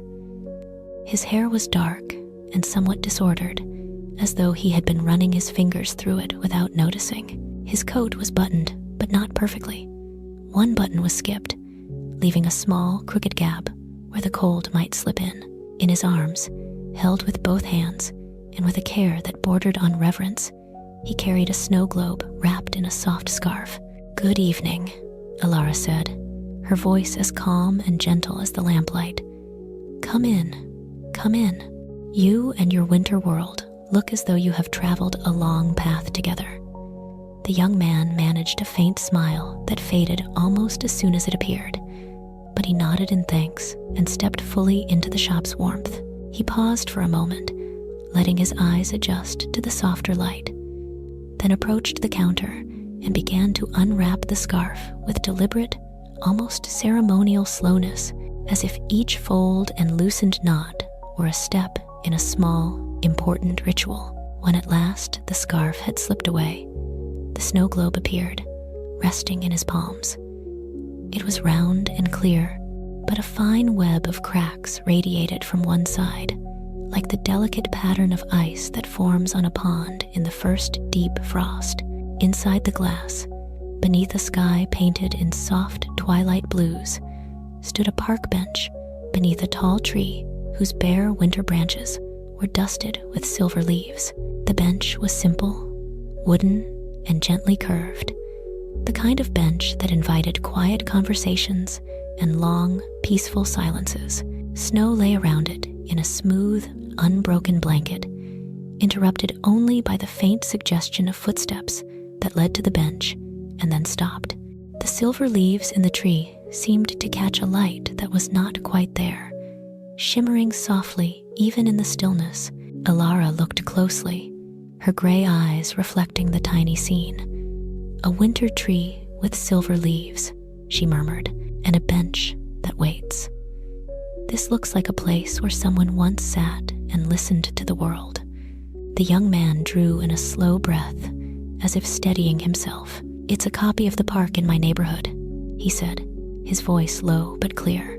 "There's a bench just like this, under an old tree that turns the most extraordinary pale color in late autumn. My father and I used to sit there, Sunday afternoons, sometimes talking, sometimes not talking at all, just sitting, watching the light change." His fingers tightened briefly around the base of the globe, then loosened. "He gave this to me when I moved out," the young man continued. He said, "So you always have a place to sit with me, even when you're busy." I laughed at him then, said it was sentimental, but I put it on my shelf all the same. After he died last year, He stopped, swallowing, his gaze dropping to the cracks. I dropped it, just once. It slipped through my hands. I caught it before it shattered, but... He gestured silently at the fine fractures. It felt like I had broken the last place where we still sat together. Alara listened without interrupting, her hands resting lightly on the counter, the shawl around her shoulders holding its own quiet warmth. "Grief loosens our grip," she said softly, "on cups, on sleep, on days. Sometimes things fall in those first months that we would never drop in calmer times. It is not carelessness, it is the heaviness of the heart pulling at the fingers." She nodded toward the globe. "May I?" The young man hesitated only a moment before sliding the snow globe gently toward her. His touch lingered on the base, then withdrew. Alara lifted the globe, feeling the coolness of the glass and the faint roughness where the cracks ran. She turned it slowly, letting the light move along the fractures. They did not cut deeply, but they spread delicately, touching the tree, reaching toward the bench. Inside, the snow had gathered mostly in one corner, reluctant to rise, as if it too had grown heavy with unshed feelings. She carried the globe to the workbench near the window, where the evening sky pressed close, deepening into a soft, rich blue. A few early stars had begun to appear, scattered in the fading light like tiny, silver seeds. The young man followed, standing a little way off, close enough to see but careful not to hover. Alara set the globe down on a folded cloth and examined it more closely. The lamplight and the quiet glow from the window blending together on the curve of the glass. She could see the faint outline of two small figures on the bench, a taller one and a shorter, both turned slightly toward each other, frozen mid-conversation or mid-silence, like a memory held in a deep, gentle breath. "Did you and your father speak much on that bench?" she asked, her tone light, almost casual. The young man considered. "Sometimes," he said, "we spoke about small things. The weather, the neighbors' dogs, the way the clouds moved over the church tower. We almost never spoke about big things. Not directly, but somehow, sitting there, I always felt as if he knew what I was thinking. Even when we said nothing, it was like sharing a quiet song without words." He smiled faintly, and this time the smile stayed a little longer. "I thought there would be years more of those Sundays, and then there weren't." Alara nodded, her fingers already busy preparing what she would need. She took out a tiny vial of clear resin, her finest brushes, a polishing cloth as soft as the inside of a shell. As she arranged them on the table, the stove hummed gently behind her, and the snow outside tapped lightly at the window, like a polite visitor who did not wish to intrude. "He gave you this globe so that you could sit together even when life grew busy," she said. "You dropped it when the thought of sitting there alone became too much. The crack is not a failure. It is a mark of how much the bench still matters." She began to work along the fractures, her brush moving with slow, careful strokes, guiding the resin into the fine lines. The substance caught the light, shining briefly like liquid moonlight before settling and becoming nearly invisible. It was patient work, the kind that could not be hurried. While she traced the cracks, smoothing and sealing, Alara continued in her gentle, flowing voice. "Have you been back to the real bench since he passed?" The young man shook his head, his gaze drifting toward the floor. "No," he admitted.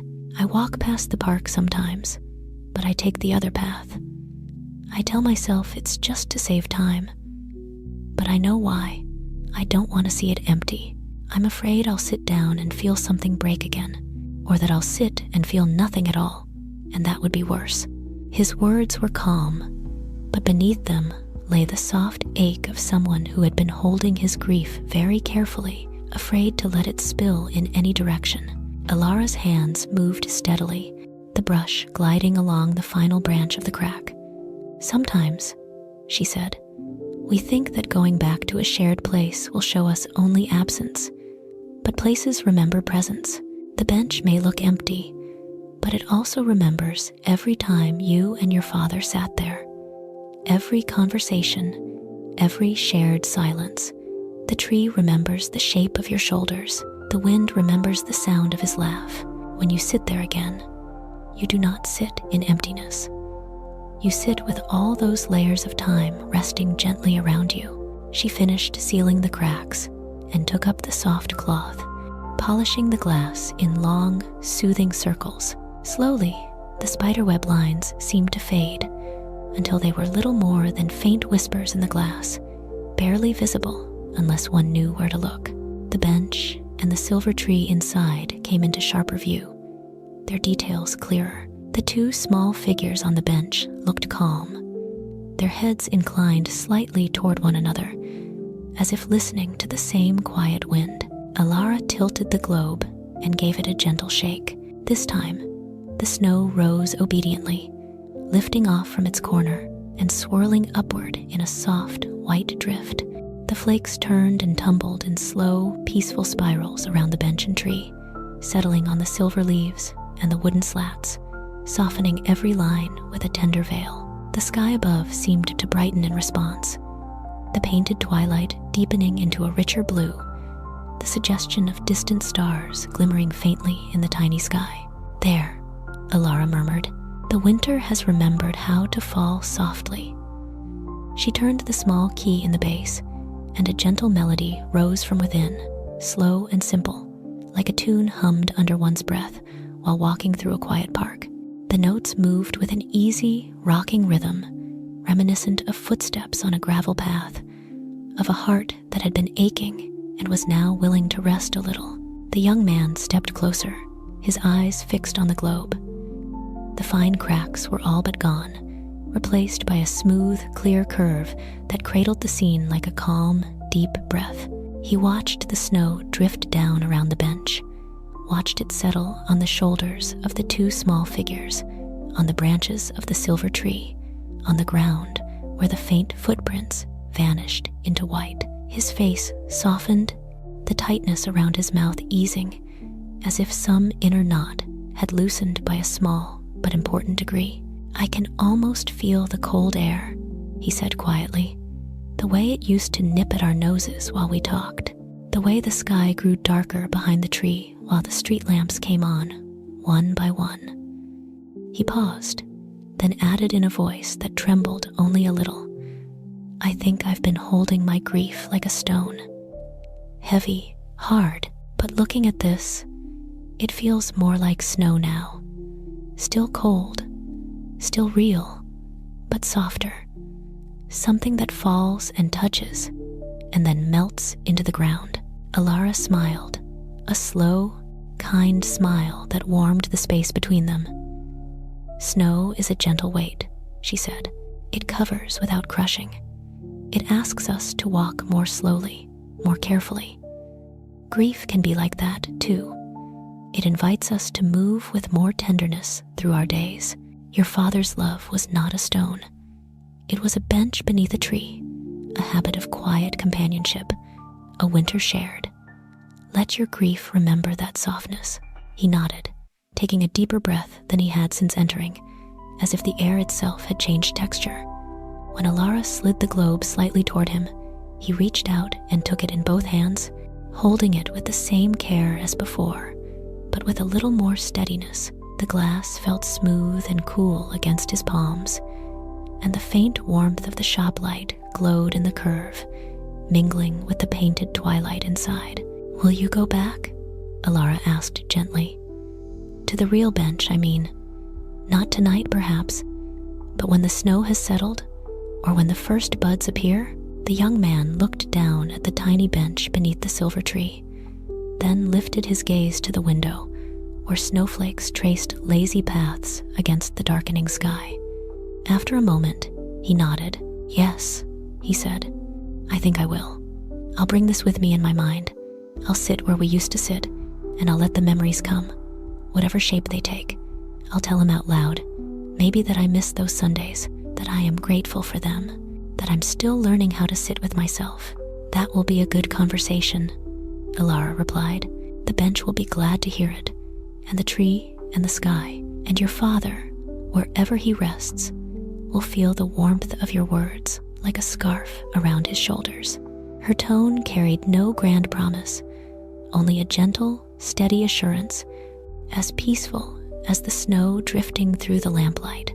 After he had paid and thanked her, the young man wrapped the globe once more in the soft scarf, though now his movements were less tense, more like a careful embrace than a desperate protection. The bell chimed softly as he stepped back out into the winter evening, and the door closed behind him with a quiet click. From the window, Alara watched him walk down the lane, his figure outlined against the pale snow, his steps measured but no longer weighted in the same way as before.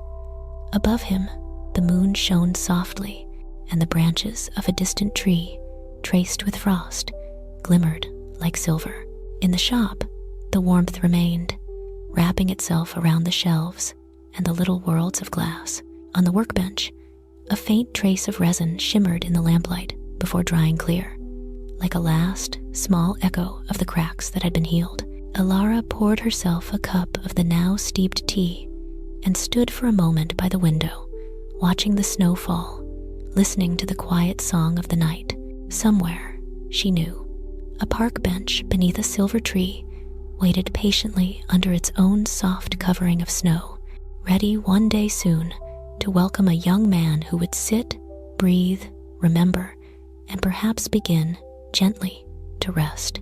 In the days before Christmas, winter seemed to breathe a little more deeply over the town, but its breath was gentle, not harsh. The air grew colder, yet there was a sweetness in it, as if it carried the soft spice of distant kitchens and the faint echo of songs sung behind closed doors. The sky drifted between pale blue and pearly gray, and every afternoon, just as the light began to fade, a soft blush of rose would touch the horizon for a moment before quietly slipping away. Snow lay in smooth, patient layers along the lanes and rooftops, and icicles hung from eaves like clear, delicate bells that only the wind knew how to ring. At the end of the lane, the snow globe repair shop carried its own small sense of expectation. Madame Alara had placed a garland of evergreen branches along the inside of the front window, not bright or flashy, but simple and calm. Here and there, she had tied small white ribbons among the needles, and when the lamplight touched them, they shone in a soft, muted way, like little folded wings resting in the dark green. A single candle stood on the counter, unlit, waiting for the right evening to share its flame. The shelves of snow globes glimmered quietly beneath the lamps, each tiny world holding its own winter, its own story, its own secret light.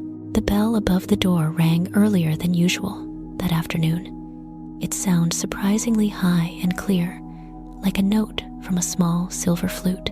Alara looked up to see a child standing in the doorway, wrapped in a coat that seemed a little too big, the sleeves turned back over small wrists.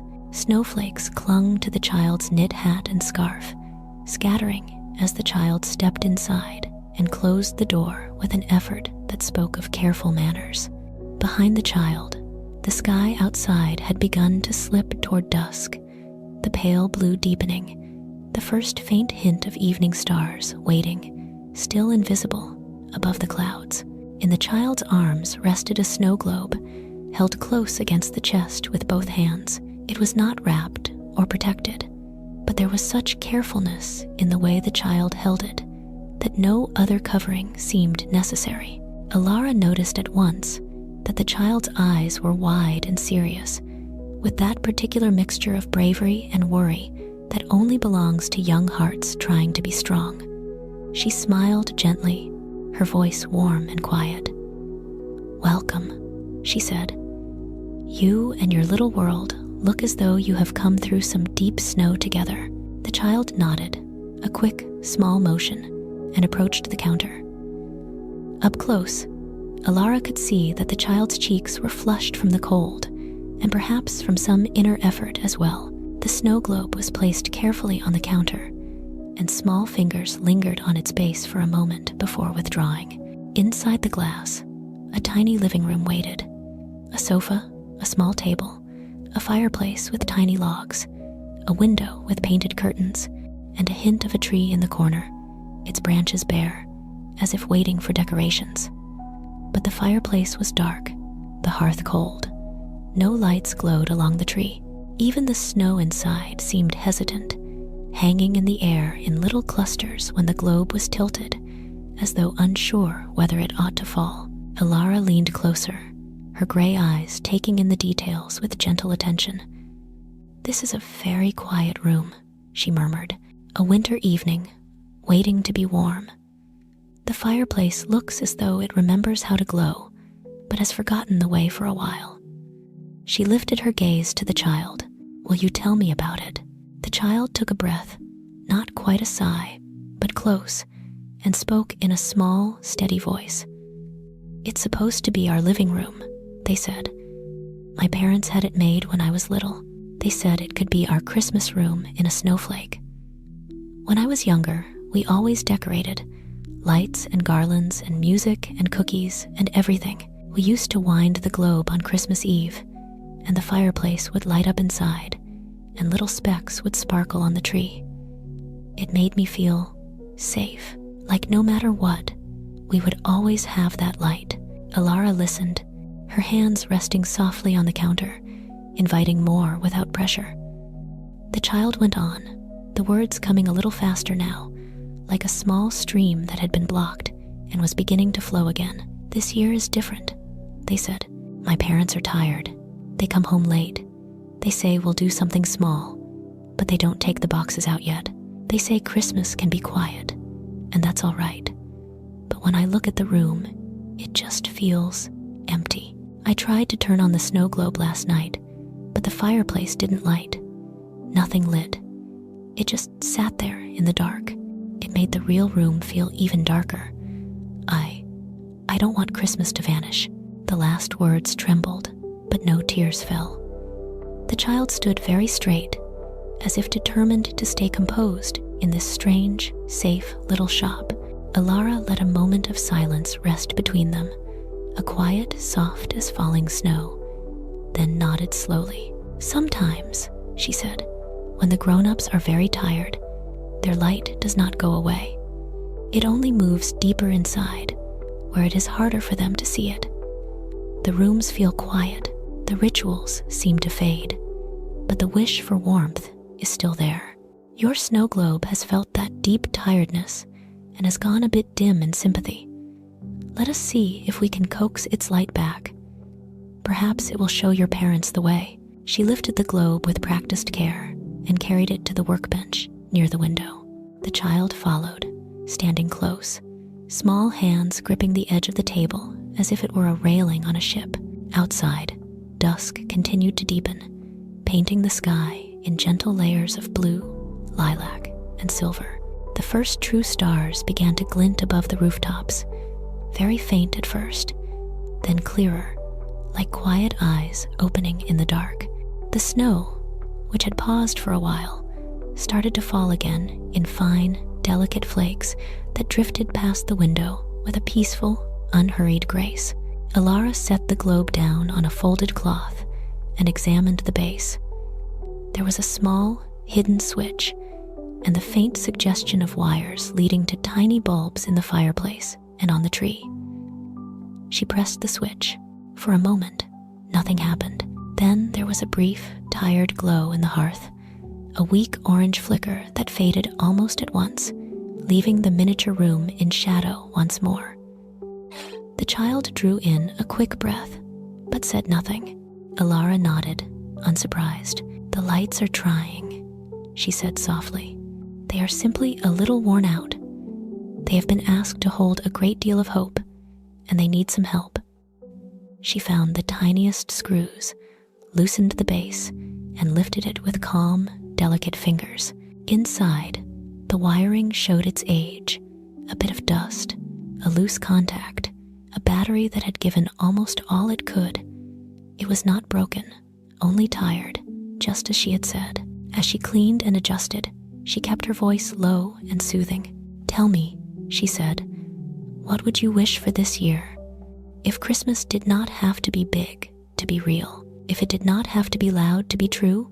The child leaned against the table, thinking, eyes following the movements of her hands. "I would like the tree to smell like pine," they answered slowly. "And I would like one evening where the lights are on and nobody is rushing anywhere. Maybe just hot chocolate and a song that we sing all the way through. We never seem to finish songs anymore. Someone's phone rings, or they get up to answer the door, or they just trail off." Alara smiled faintly, her eyes on the tiny wires she was tightening. "Those are gentle wishes," she said. "They do not ask for anything impossible. A tree that smells of pine, a light that stays, a song that is sung to its last note. These are small, but they are the kind of small that fills a room quietly, like steam from a cup or starlight through a curtain." She slid a fresh battery into its place, its silver sides catching the lamplight. Then she began to adjust the tiny bulbs themselves, making sure each one was seated firmly where it belonged. From a narrow drawer, she took something else, a minuscule star made of thin, pale metal, no larger than a pinhead, with a tiny point for fitting into the top of the tree. It glimmered faintly in her palm, almost shy. "This was left from another repair long ago," she said. "The owner wanted a simpler tree, so the star stayed with me. I think your snow globe has been waiting for it. If you agree, we could add it as a secret light. Not too bright, just a little promise above the room." The child's eyes widened, and they nodded at once, the movement earnest and hopeful. "Yes," they said, "please."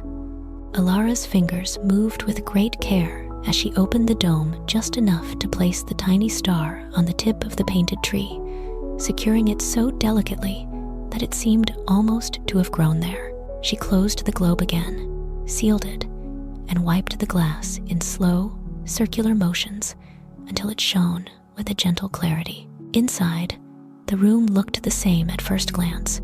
Sofa, table, fireplace, window. But now the tree in the corner had a new, small crown, waiting to be lit. "Shall we see?" Alara asked. She replaced the base, tightened the screws, and set the globe upright. The child watched with held breath, small shoulders tense with quiet anticipation. Alara pressed the hidden switch. This time, the fireplace glowed at once, its tiny logs touched with a warm, steady light that reached into the corners of the room. The window caught the glow and reflected it, making the painted curtains look softer, as if a night beyond were watching kindly. One by one, small dots of light shimmered into being along the branches of the tree. not blinding, but warm and gentle, like little captured embers. At the very top, the hidden star lit with a faint silver gold shine, neither too bright nor too dim, just enough to draw the eye upward and rest it there. The entire room inside the globe felt different now. It was still quiet, still simple, but the quiet no longer felt empty. It felt peaceful. It felt like a hush that comes before a song that will indeed be sung from beginning to end. The child let out a soft sound, half breath, half laugh. It looks. They searched for the word, then found it. It looks safe again. They pressed closer, eyes shining as the tiny hearth burned steadily. Do you think, they asked carefully, that if I put this by the real fireplace, my parents will remember? That they will see it and understand that I still want Christmas, even if they are tired? I think, Alara said gently, that when they see this little room burning so softly, they will feel something stir in their own hearts. Not guilt, not pressure, just a memory of why they ever lit candles in the first place. You can help them by keeping your wishes simple and kind, just as you told me. Perhaps you can place a cup on the table, or open a book, or hum the first lines of a song. Christmas does not need to be loud to be real. Sometimes the best kind is the kind that fits into a snow globe. She turned the small key at the base, and a very gentle melody rose, almost like a whisper. It was a slow, soothing tune, circling back on itself in calm, repeating arcs, as if designed to be listened to while one's eyes grew heavy. The notes were soft but clear, the kind of sound that could fill a quiet living room without disturbing its peace. The child listened, their shoulders dropping, their hands relaxing on the edge of the table. I can hum that, they said. I can hum it while we drink hot chocolate. Even if we don't sing other songs, I can hum this one. Maybe they will join. Alara nodded, pleased. That would be a very gentle beginning, she agreed. A beginning is all that is needed. The rest will come in its own time, like snow following the first few flakes. After paying with coins taken carefully from a small purse, the child lifted the snow globe once more, this time holding it a little differently, not only as something fragile, but also as something quietly powerful.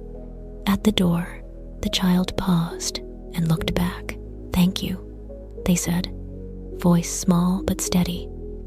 For the star, Alara inclined her head, her shawl shifting softly. May it shine in your house and in your dreams, she replied. May your quiet Christmas be a gentle one, full of small, peaceful lights. The bell chimed as the child stepped out into the early evening. The sky had darkened further, deep blue now, with stars showing more clearly in their silver patience. The snow globe in the child's hands glowed faintly through the glass, the tiny fireplace and hidden star sending out their miniature warmth into the cold air. Alara watched from the window as the small figure walked away along the lane, leaving light, careful footprints in the snow. Inside the shop, the candle on the counter remained unlit, still waiting for its own night. The shelves of globes shone softly under the lamps, each one cradling a quiet story, each one a reminder that even in the stillest rooms, a small light can change the shape of the dark. Outside, the winter sky wrapped the town in its deep, calm blue, and the snow fell in slow, peaceful curtains, as if blessing every roof, every window, every child who feared a quiet Christmas, and every heart quietly learning that quiet can also be gentle and gently full. The night that changed the shop came wrapped in a deeper hush than usual, as if winter itself had drawn closer to listen. All afternoon, the sky had been a smooth, unbroken gray, like soft wool pulled over the town, and as evening settled in, the snow that began to fall was finer and denser than before. It did not rage or whirl or sting. Instead, it descended in thick, quiet sheets, layer upon layer, until the roofs disappeared beneath rounded blankets, and the lane grew narrower, softened at the edges by white. The wind, usually content to drift and murmur, moved now in long, slow sighs along the streets, carrying the faint, musical creak of laden branches and the hushed rustle of snow sliding from eaves. Inside the snow globe repair shop, the world felt small and safe, like the inside of a warm shell. The lamps glowed with a steady, golden calm. The stove hummed low. The fire within it reduced to a bed of gentle coals that radiated a soft, enduring heat. On the shelves, the globes rested in their usual ranks, each dome holding its own sleeping winter. A few of them still carried the faintest echo of music from earlier in the day, as if the notes had been absorbed into the glass and now dozed there, content and quiet. Madame Alara, feeling the weight of many days of careful work settle pleasantly in her bones, had been preparing to close. She moved from shelf to shelf, checking that each globe was safe on its stand, that no cloth was bunched or precarious, that no tool had been left out of place. At the front window, she paused to look out. The view beyond the glass was blurred by snow, the lane barely visible. The lamplight outside transformed into soft halos hanging in the white. The world seemed distant and quiet, as if the town itself had been placed under a dome and gently shaken into a dream. She turned down one of the lamps and reached for the latch on the door, thinking of tea and a book and the familiar comfort of her small rooms upstairs. Just as her hand touched the metal, the bell above the door chimed. It was a delicate sound, yet it carried clearly through the warm room, as if sounded by an invisible hand. Alara stilled. The latch was still down. The door had not opened. Frowning very slightly, not in fear, but in puzzled attention, she lifted the latch and eased the door a little way inward. A breath of cold air slid into the shop, bringing with it a few swirling flakes that melted as soon as they crossed the threshold. On the doorstep, nestled in a shallow hollow of snow, stood a snow globe. There was no figure standing in the lane, no retreating footsteps to be seen, only the steady silver fall of snow and the pale glow of a distant street lamp. Whoever had left the globe had already been claimed by the white, their tracks erased by the patient, falling veil. The globe itself sat perfectly centered on the step, as if the snow had grown up around it, shaping a small cradle for its base. Alara's heart gave a small, curious flutter. Slowly, she bent to pick it up. The glass felt very cold, as if it had been outside a long time. Yet the sphere was dry, no snow clinging to its surface. The base was simple, polished wood without carving or color, smooth as river stone. There was no note tied to it, no name, no request. She held it closer, peering into the interior, and her breath caught for the briefest moment, as if she had taken in a little more air than she had expected. Inside the globe, under a gentle curtain of snow, stood a small shop at the end of a lane. The roof was crooked, just so. The front window was slightly rounded at the corners, the glass painted with a faint suggestion of light glowing from within. A tiny wooden sign hung above the door, its letters impossibly small. Yet when Alara looked more closely, she could see them quite clearly. The Snow Globe Repair Shop. Through the glass, on a miniature workbench by the window, sat a tiny figure in a long dress and shawl, her head bent over a globe held carefully in her hands. Alara stood very still, the open door letting the wind touch her cheeks with a soft, icy palm. For a moment, she felt as though the snow outside and the snow inside the globe were the same, falling in two worlds that mirrored each other. Then, remembering the warmth behind her, she stepped back into the shop and closed the door gently, letting the latch click into place. The bell chimed once more, as if acknowledging the arrival of this strange, silent guest. She carried the globe to the counter and set it down with unusual care, as if it might vanish if she moved too quickly. The lamplight slid over the glass and into the tiny street inside. The The more she looked, the more details she saw. The miniature lane was lined with the same uneven cobblestones that lay outside her real door. The same lamp stood at the corner. Even the pattern of snow on the roof matched the soft, rounded heaps she could see if she turned toward the window. It was as though someone had taken her world, shrunk it down, and folded it into glass. Her gaze returned to the tiny figure at the workbench. The details were astonishing. The curve of the shawl around her shoulders, the tilt of her head, the small tools laid out on the bench in a neat row. Alara lifted a hand and, without thinking, touched the top of her own head. Yes, even the loose cloud of silver hair was the same. The little woman in the globe sat in the same posture Alara had held all her working years, shoulders slightly forward, hands cradling something delicate. Attention turned inward and outward at once. On the underside of the globe, she expected to find the familiar signs of a mechanism: a small key, a hidden switch, a seam where the base could be opened. But when she lifted it and turned it over, she found only smooth wood. No screws, no latch, no visible entry. The entire base was seamless, as if carved from a single piece. She ran her thumb along the edge where glass met wood, searching for the tiniest gap, but there was none. It was, in every practical sense, a globe that would not open, nor did it play any music when she shook it, nor did any tiny light glow in the shop window. The snow inside rose and fell with gentle obedience, the flakes swirling and then settling in soft drifts against the miniature door, on the bench outside, along the roof. But beyond the muffled hiss of stirred snow, there was only silence.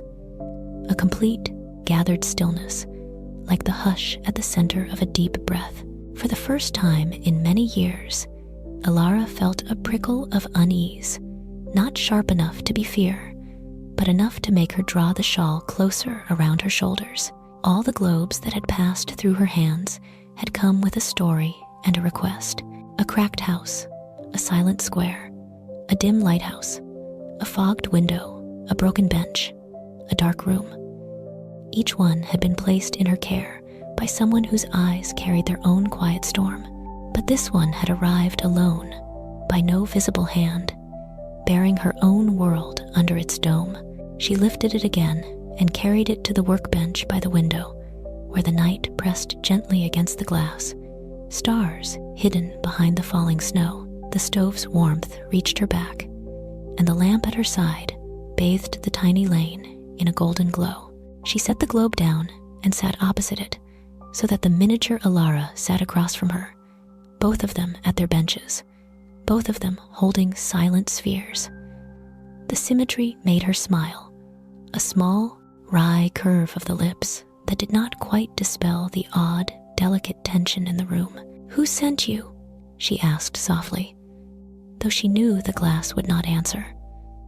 Her voice sounded different in her ears, turned inward by the quiet night. "And what is it you wish to have mended?" Her mind wandered, in spite of her, to the winters long past, when she had not yet owned this shop. There had been another bench, another table, another pair of hands older than hers, teaching her how to hold tiny tools, how to listen to the silence inside a globe. An aunt, or something close to it, a woman named Mireille with a laugh that hinted at storms and eyes that calmed them. It had been in Mireille's workshop that Alara had first understood that glass could hold not only scenes, but feelings, that snow could fall in more than one world at once. She had left that town too, once, in a season of her life that felt now like someone else's story. There had been letters at first, then fewer, then none. Years later, a note had come from someone else entirely, written in a careful, unfamiliar hand. Mireille had gone on, the letter had said, the phrase wrapped lightly around the simple fact of death. Alara had read it in the light of a different window, here in this shop, surrounded by the globes she now tended. She had placed the note in a drawer. She had not cried. She had gone back to work, and yet, Sometimes, when she bent over a world in glass, she felt her teacher's hands resting lightly like a blessing on her own. Now, as she sat facing the tiny replica of her own shop, she wondered if this was the globe she had never asked anyone to repair for her. Not a particular scene or object, but a whole, careful, solitary life sealed calmly around the quiet ache of one goodbye that had never been spoken aloud. She had told herself that she had accepted it. People left, seasons changed, letters ceased. She had never allowed herself to ask whether there was a crack in her own heart that had been smoothed over but never truly mended. She turned the globe in her hands again, searching once more for any sign of a seam. There was none. The wood was flawless. The glass joined it in an unbroken line. It refused every method she knew for opening it, and she knew many. At last, with a small sigh, she set aside her tools. This was not a thing to be pried loose. This was not a problem to be solved with oil and resin and fine brushes. This was, she realized, a kind of quiet invitation to sit, so she did.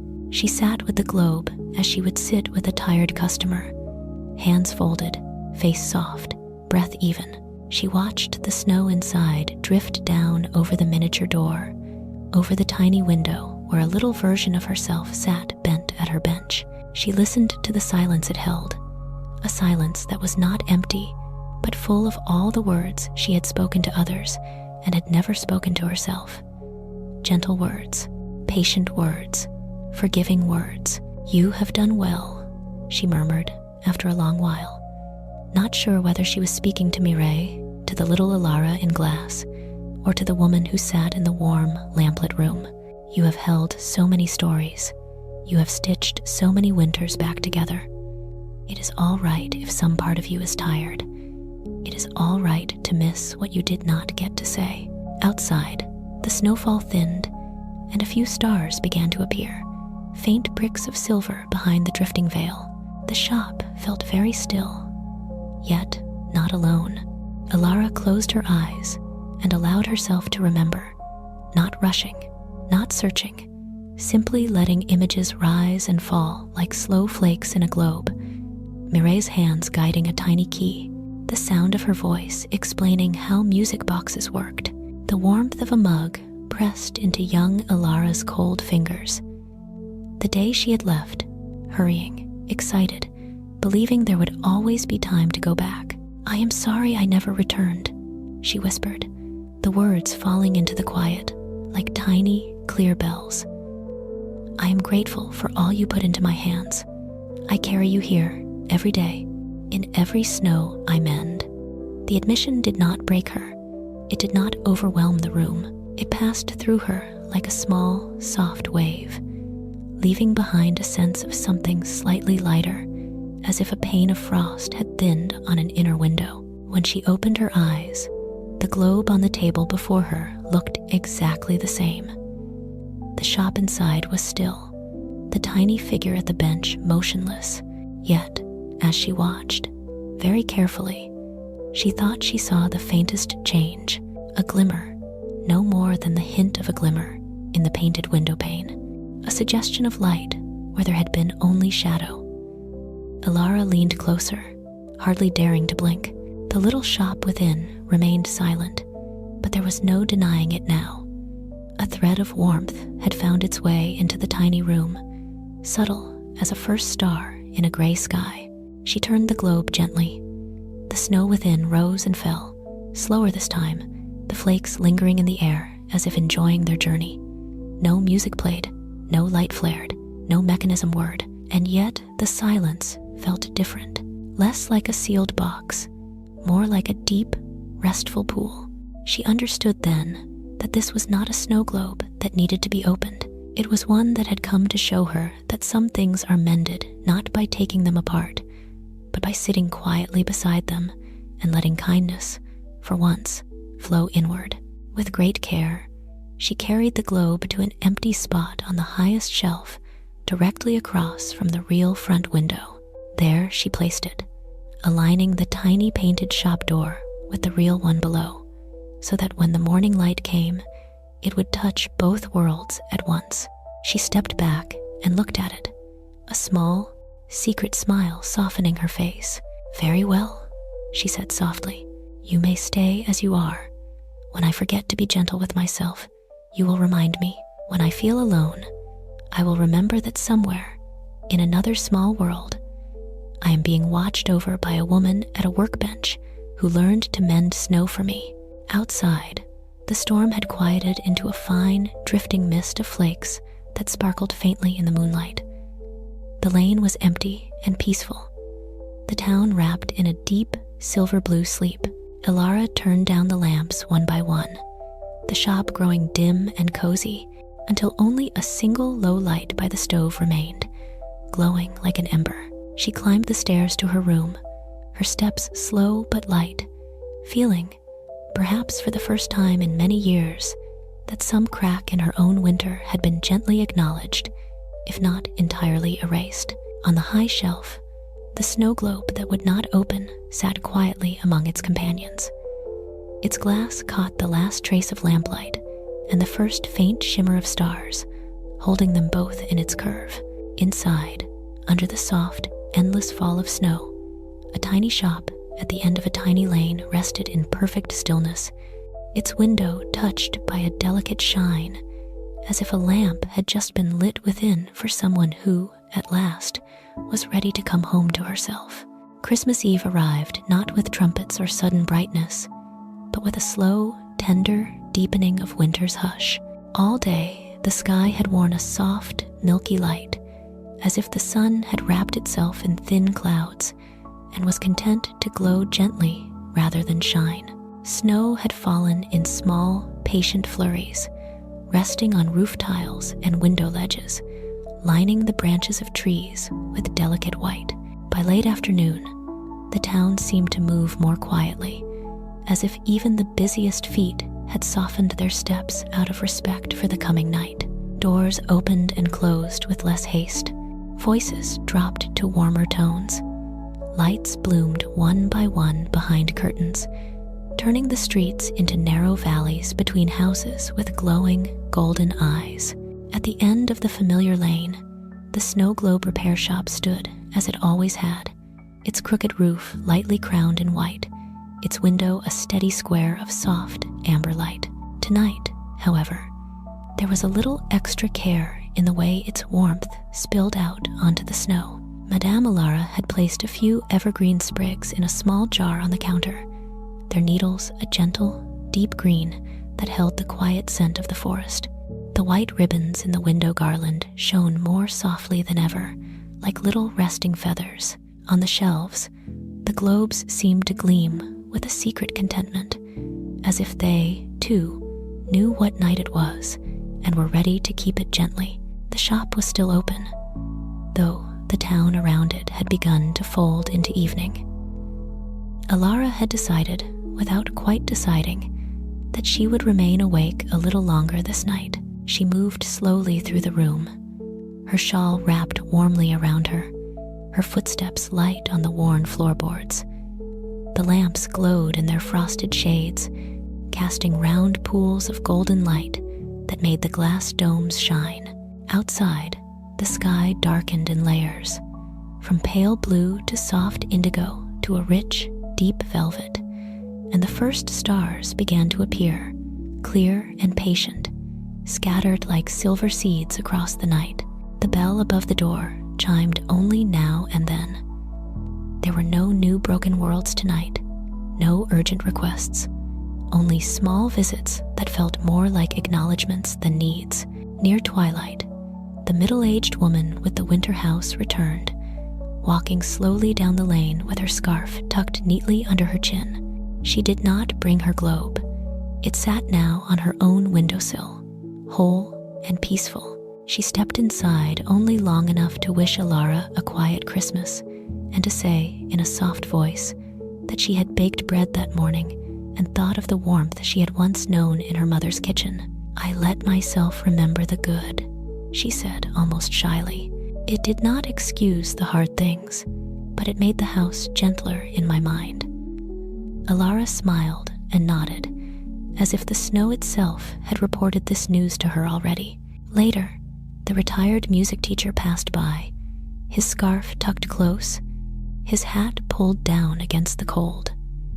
He did not come in, but he paused outside the window, his face briefly lit by the shop's glow. Alara watched from within as he lifted a hand in a small, respectful greeting. In the air between them, she almost fancied she could hear the faint echo of his simple carol, hummed not in sorrow now, but in quiet gratitude.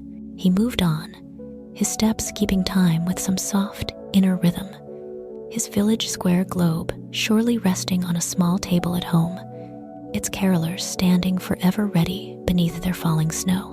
The man with the little train walked past later still, his coat buttoned, his gloved hands tucked into his pockets. He, too, paused, his breath forming a small cloud in the cold air as he looked at the familiar crooked roof and curved window. For a moment, his gaze lifted to the sky, where the stars shimmered in gentle silver ranks, then returned to the shop.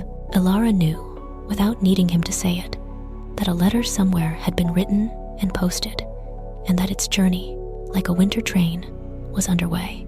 He did not knock or enter. It was enough, on this night, simply to know that some goodbyes had finally found their voices. As the evening deepened, the sisters with the attic window arrived together, walking side by side. Snowflakes rested lightly on their coats and in their hair, and they carried between them a small paper bag that smelled faintly of sweet pastry. They came inside for just a few moments, cheeks pink from the cold, eyes softened by shared memories. They had brought Alara a small cake, still slightly warm, its surface dusted with sugar like fresh snow. "For the attic of your heart," one of them said, and the other nodded, smiling. They told her, almost in one voice, that they had indeed watched the first snow together this year, one from a train window, one from a kitchen door, thinking of the little girls with candles in the globe they shared.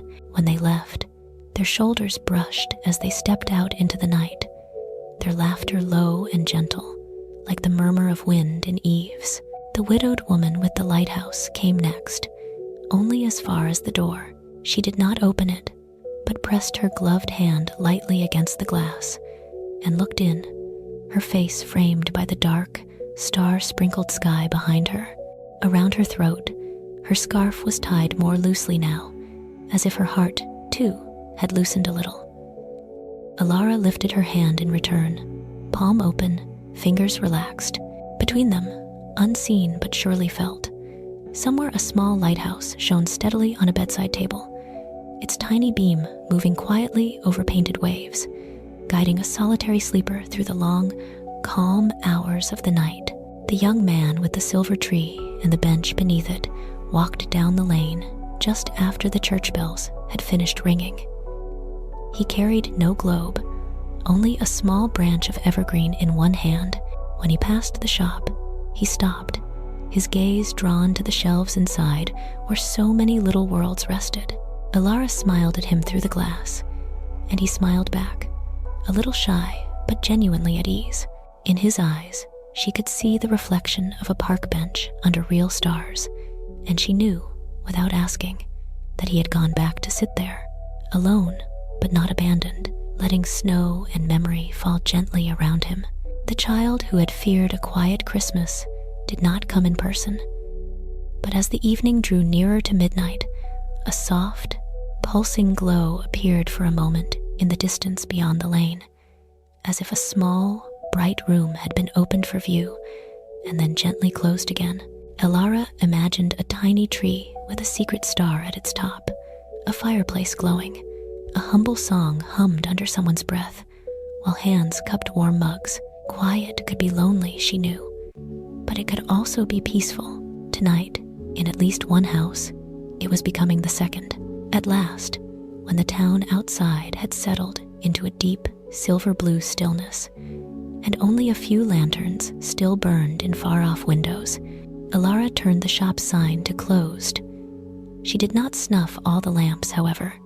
She left one glowing by the shelves and another near the stove, creating a small island of warmth in the surrounding soft dimness. The snow globe that would not open watched from its high place, its tiny double of the shop resting under its own gentle snow. The painted window touched by the faintest suggestion of inner light. Alara moved to the counter, and with hands that trembled only slightly from the weight of the day, reached beneath it. From a cloth-wrapped bundle, she drew out a globe that had rarely been seen by others, her own oldest companion. Inside, it was nothing grand, nothing exotic, only a simple night sky over a small hill, a single tree, and a scatter of stars painted on the interior glass. When she shook it, the snow did not fall as thickly as in the others. Instead, tiny silver specks drifted upward and hung there, like stars loosened from their places and allowed to wander. She carried this globe to the center of the room and placed it on a small table near the window. Then she lit the waiting candle on the counter and carried it over, setting it beside the globe so that the flame's gentle light shone through the glass. The stars inside the globe seemed to awaken, catching the glow and sending it back in tiny reflections, like a sky of small, clear wishes. Outside the real window, the night answered with its own quiet stars, their silver light gliding over the snow-covered lane and rooftops. For a long, peaceful moment, Alara simply stood there, breathing slowly, letting the calm of the night seep into her. The shop around her felt like a room within a snow globe, and beyond that globe, the world itself seemed to rest in a much larger one. A vast, crystal sky of deep blue and silver held in some patient, unseen hand all the stories she had been given, all the hearts she had watched mend themselves, seemed to circle gently in her thoughts like slow-falling flakes, each one unique, each one soft. At last, in the warm, lamplit quiet, she spoke, her voice barely more than a breath, yet steady and clear. "For every house that still carries an echo of old words," she murmured, "may the snow fall gently over it tonight. For every song that has fallen silent, may a soft hum begin, even if only in the heart. For every journey left unfinished, may a small light shine on the path, showing that it is never too late to send a kind word along the rails." Her gaze lifted to the shelves, where the globes shone like small moons, resting among the evergreen shadows. "For the ones who stayed and the ones who left," she continued, "for sisters and fathers, for teachers and old loves, for children and for those who walk alone, may this night wrap them in quiet, silver peace. May they feel, even in their deepest winter, that some gentle watch is kept over them, that some patient, tender hand still turns the key of their music and loosens the snow of their memories." She looked finally at the snow globe that would not open, high on its shelf, holding her own tiny shop in its silent care. "And for you, dear heart," she whispered to herself, "who mend and mend and mend again, may you too be mended by the kindness you give. May you rest in the knowledge that it is enough, that the worlds you have held are resting, that the cracks you have touched now sleep beneath soft, peaceful snow." The candle's flame flickered gently, then steadied, its light a small, golden star in the room. Outside, the wind moved in a slow, quiet sigh along the lane, stirring the snow into soft, silver curls before letting it settle again. The stars above looked down with their ancient, calm gaze, scattering their pale light over roof and tree and glass. In the shop, the air grew warmer and softer, wrapped in the tender glow of lamplight and candle and the tiny stars within the globe. When Alara at last climbed the stairs to her room, she left the candle burning beside the globe and the lamps turned low, so that anyone passing by in the night would see the gentle light and know that, in this small corner of the world, warmth and care still kept watch. She lay down beneath her blankets and listened for a moment to the soft sounds of the shop below, the faint crackle of the stove, the almost imagined whisper of snow globes breathing in their sleep as her eyes grew heavy and her breaths deepened into a calm, even rhythm. Her last waking thought was not of cracks or repairs, but of snowflakes and stars, drifting slowly over roofs, over fields, over the quiet hearts of those she had met. She sent out from a place beneath her ribs a single, gentle wish, like a small lantern rising into the night. May whoever hears this story, she wished silently, feel a soft, peaceful weight in their limbs and a silver quiet in their thoughts. May their worries fall away like snow sliding from a warm roof. May the night wrap them in a gentle, starlit blanket. May they sleep deeply, softly, and safely, as if resting inside a kind and glowing snow globe, watched over by a sky of patient, loving stars.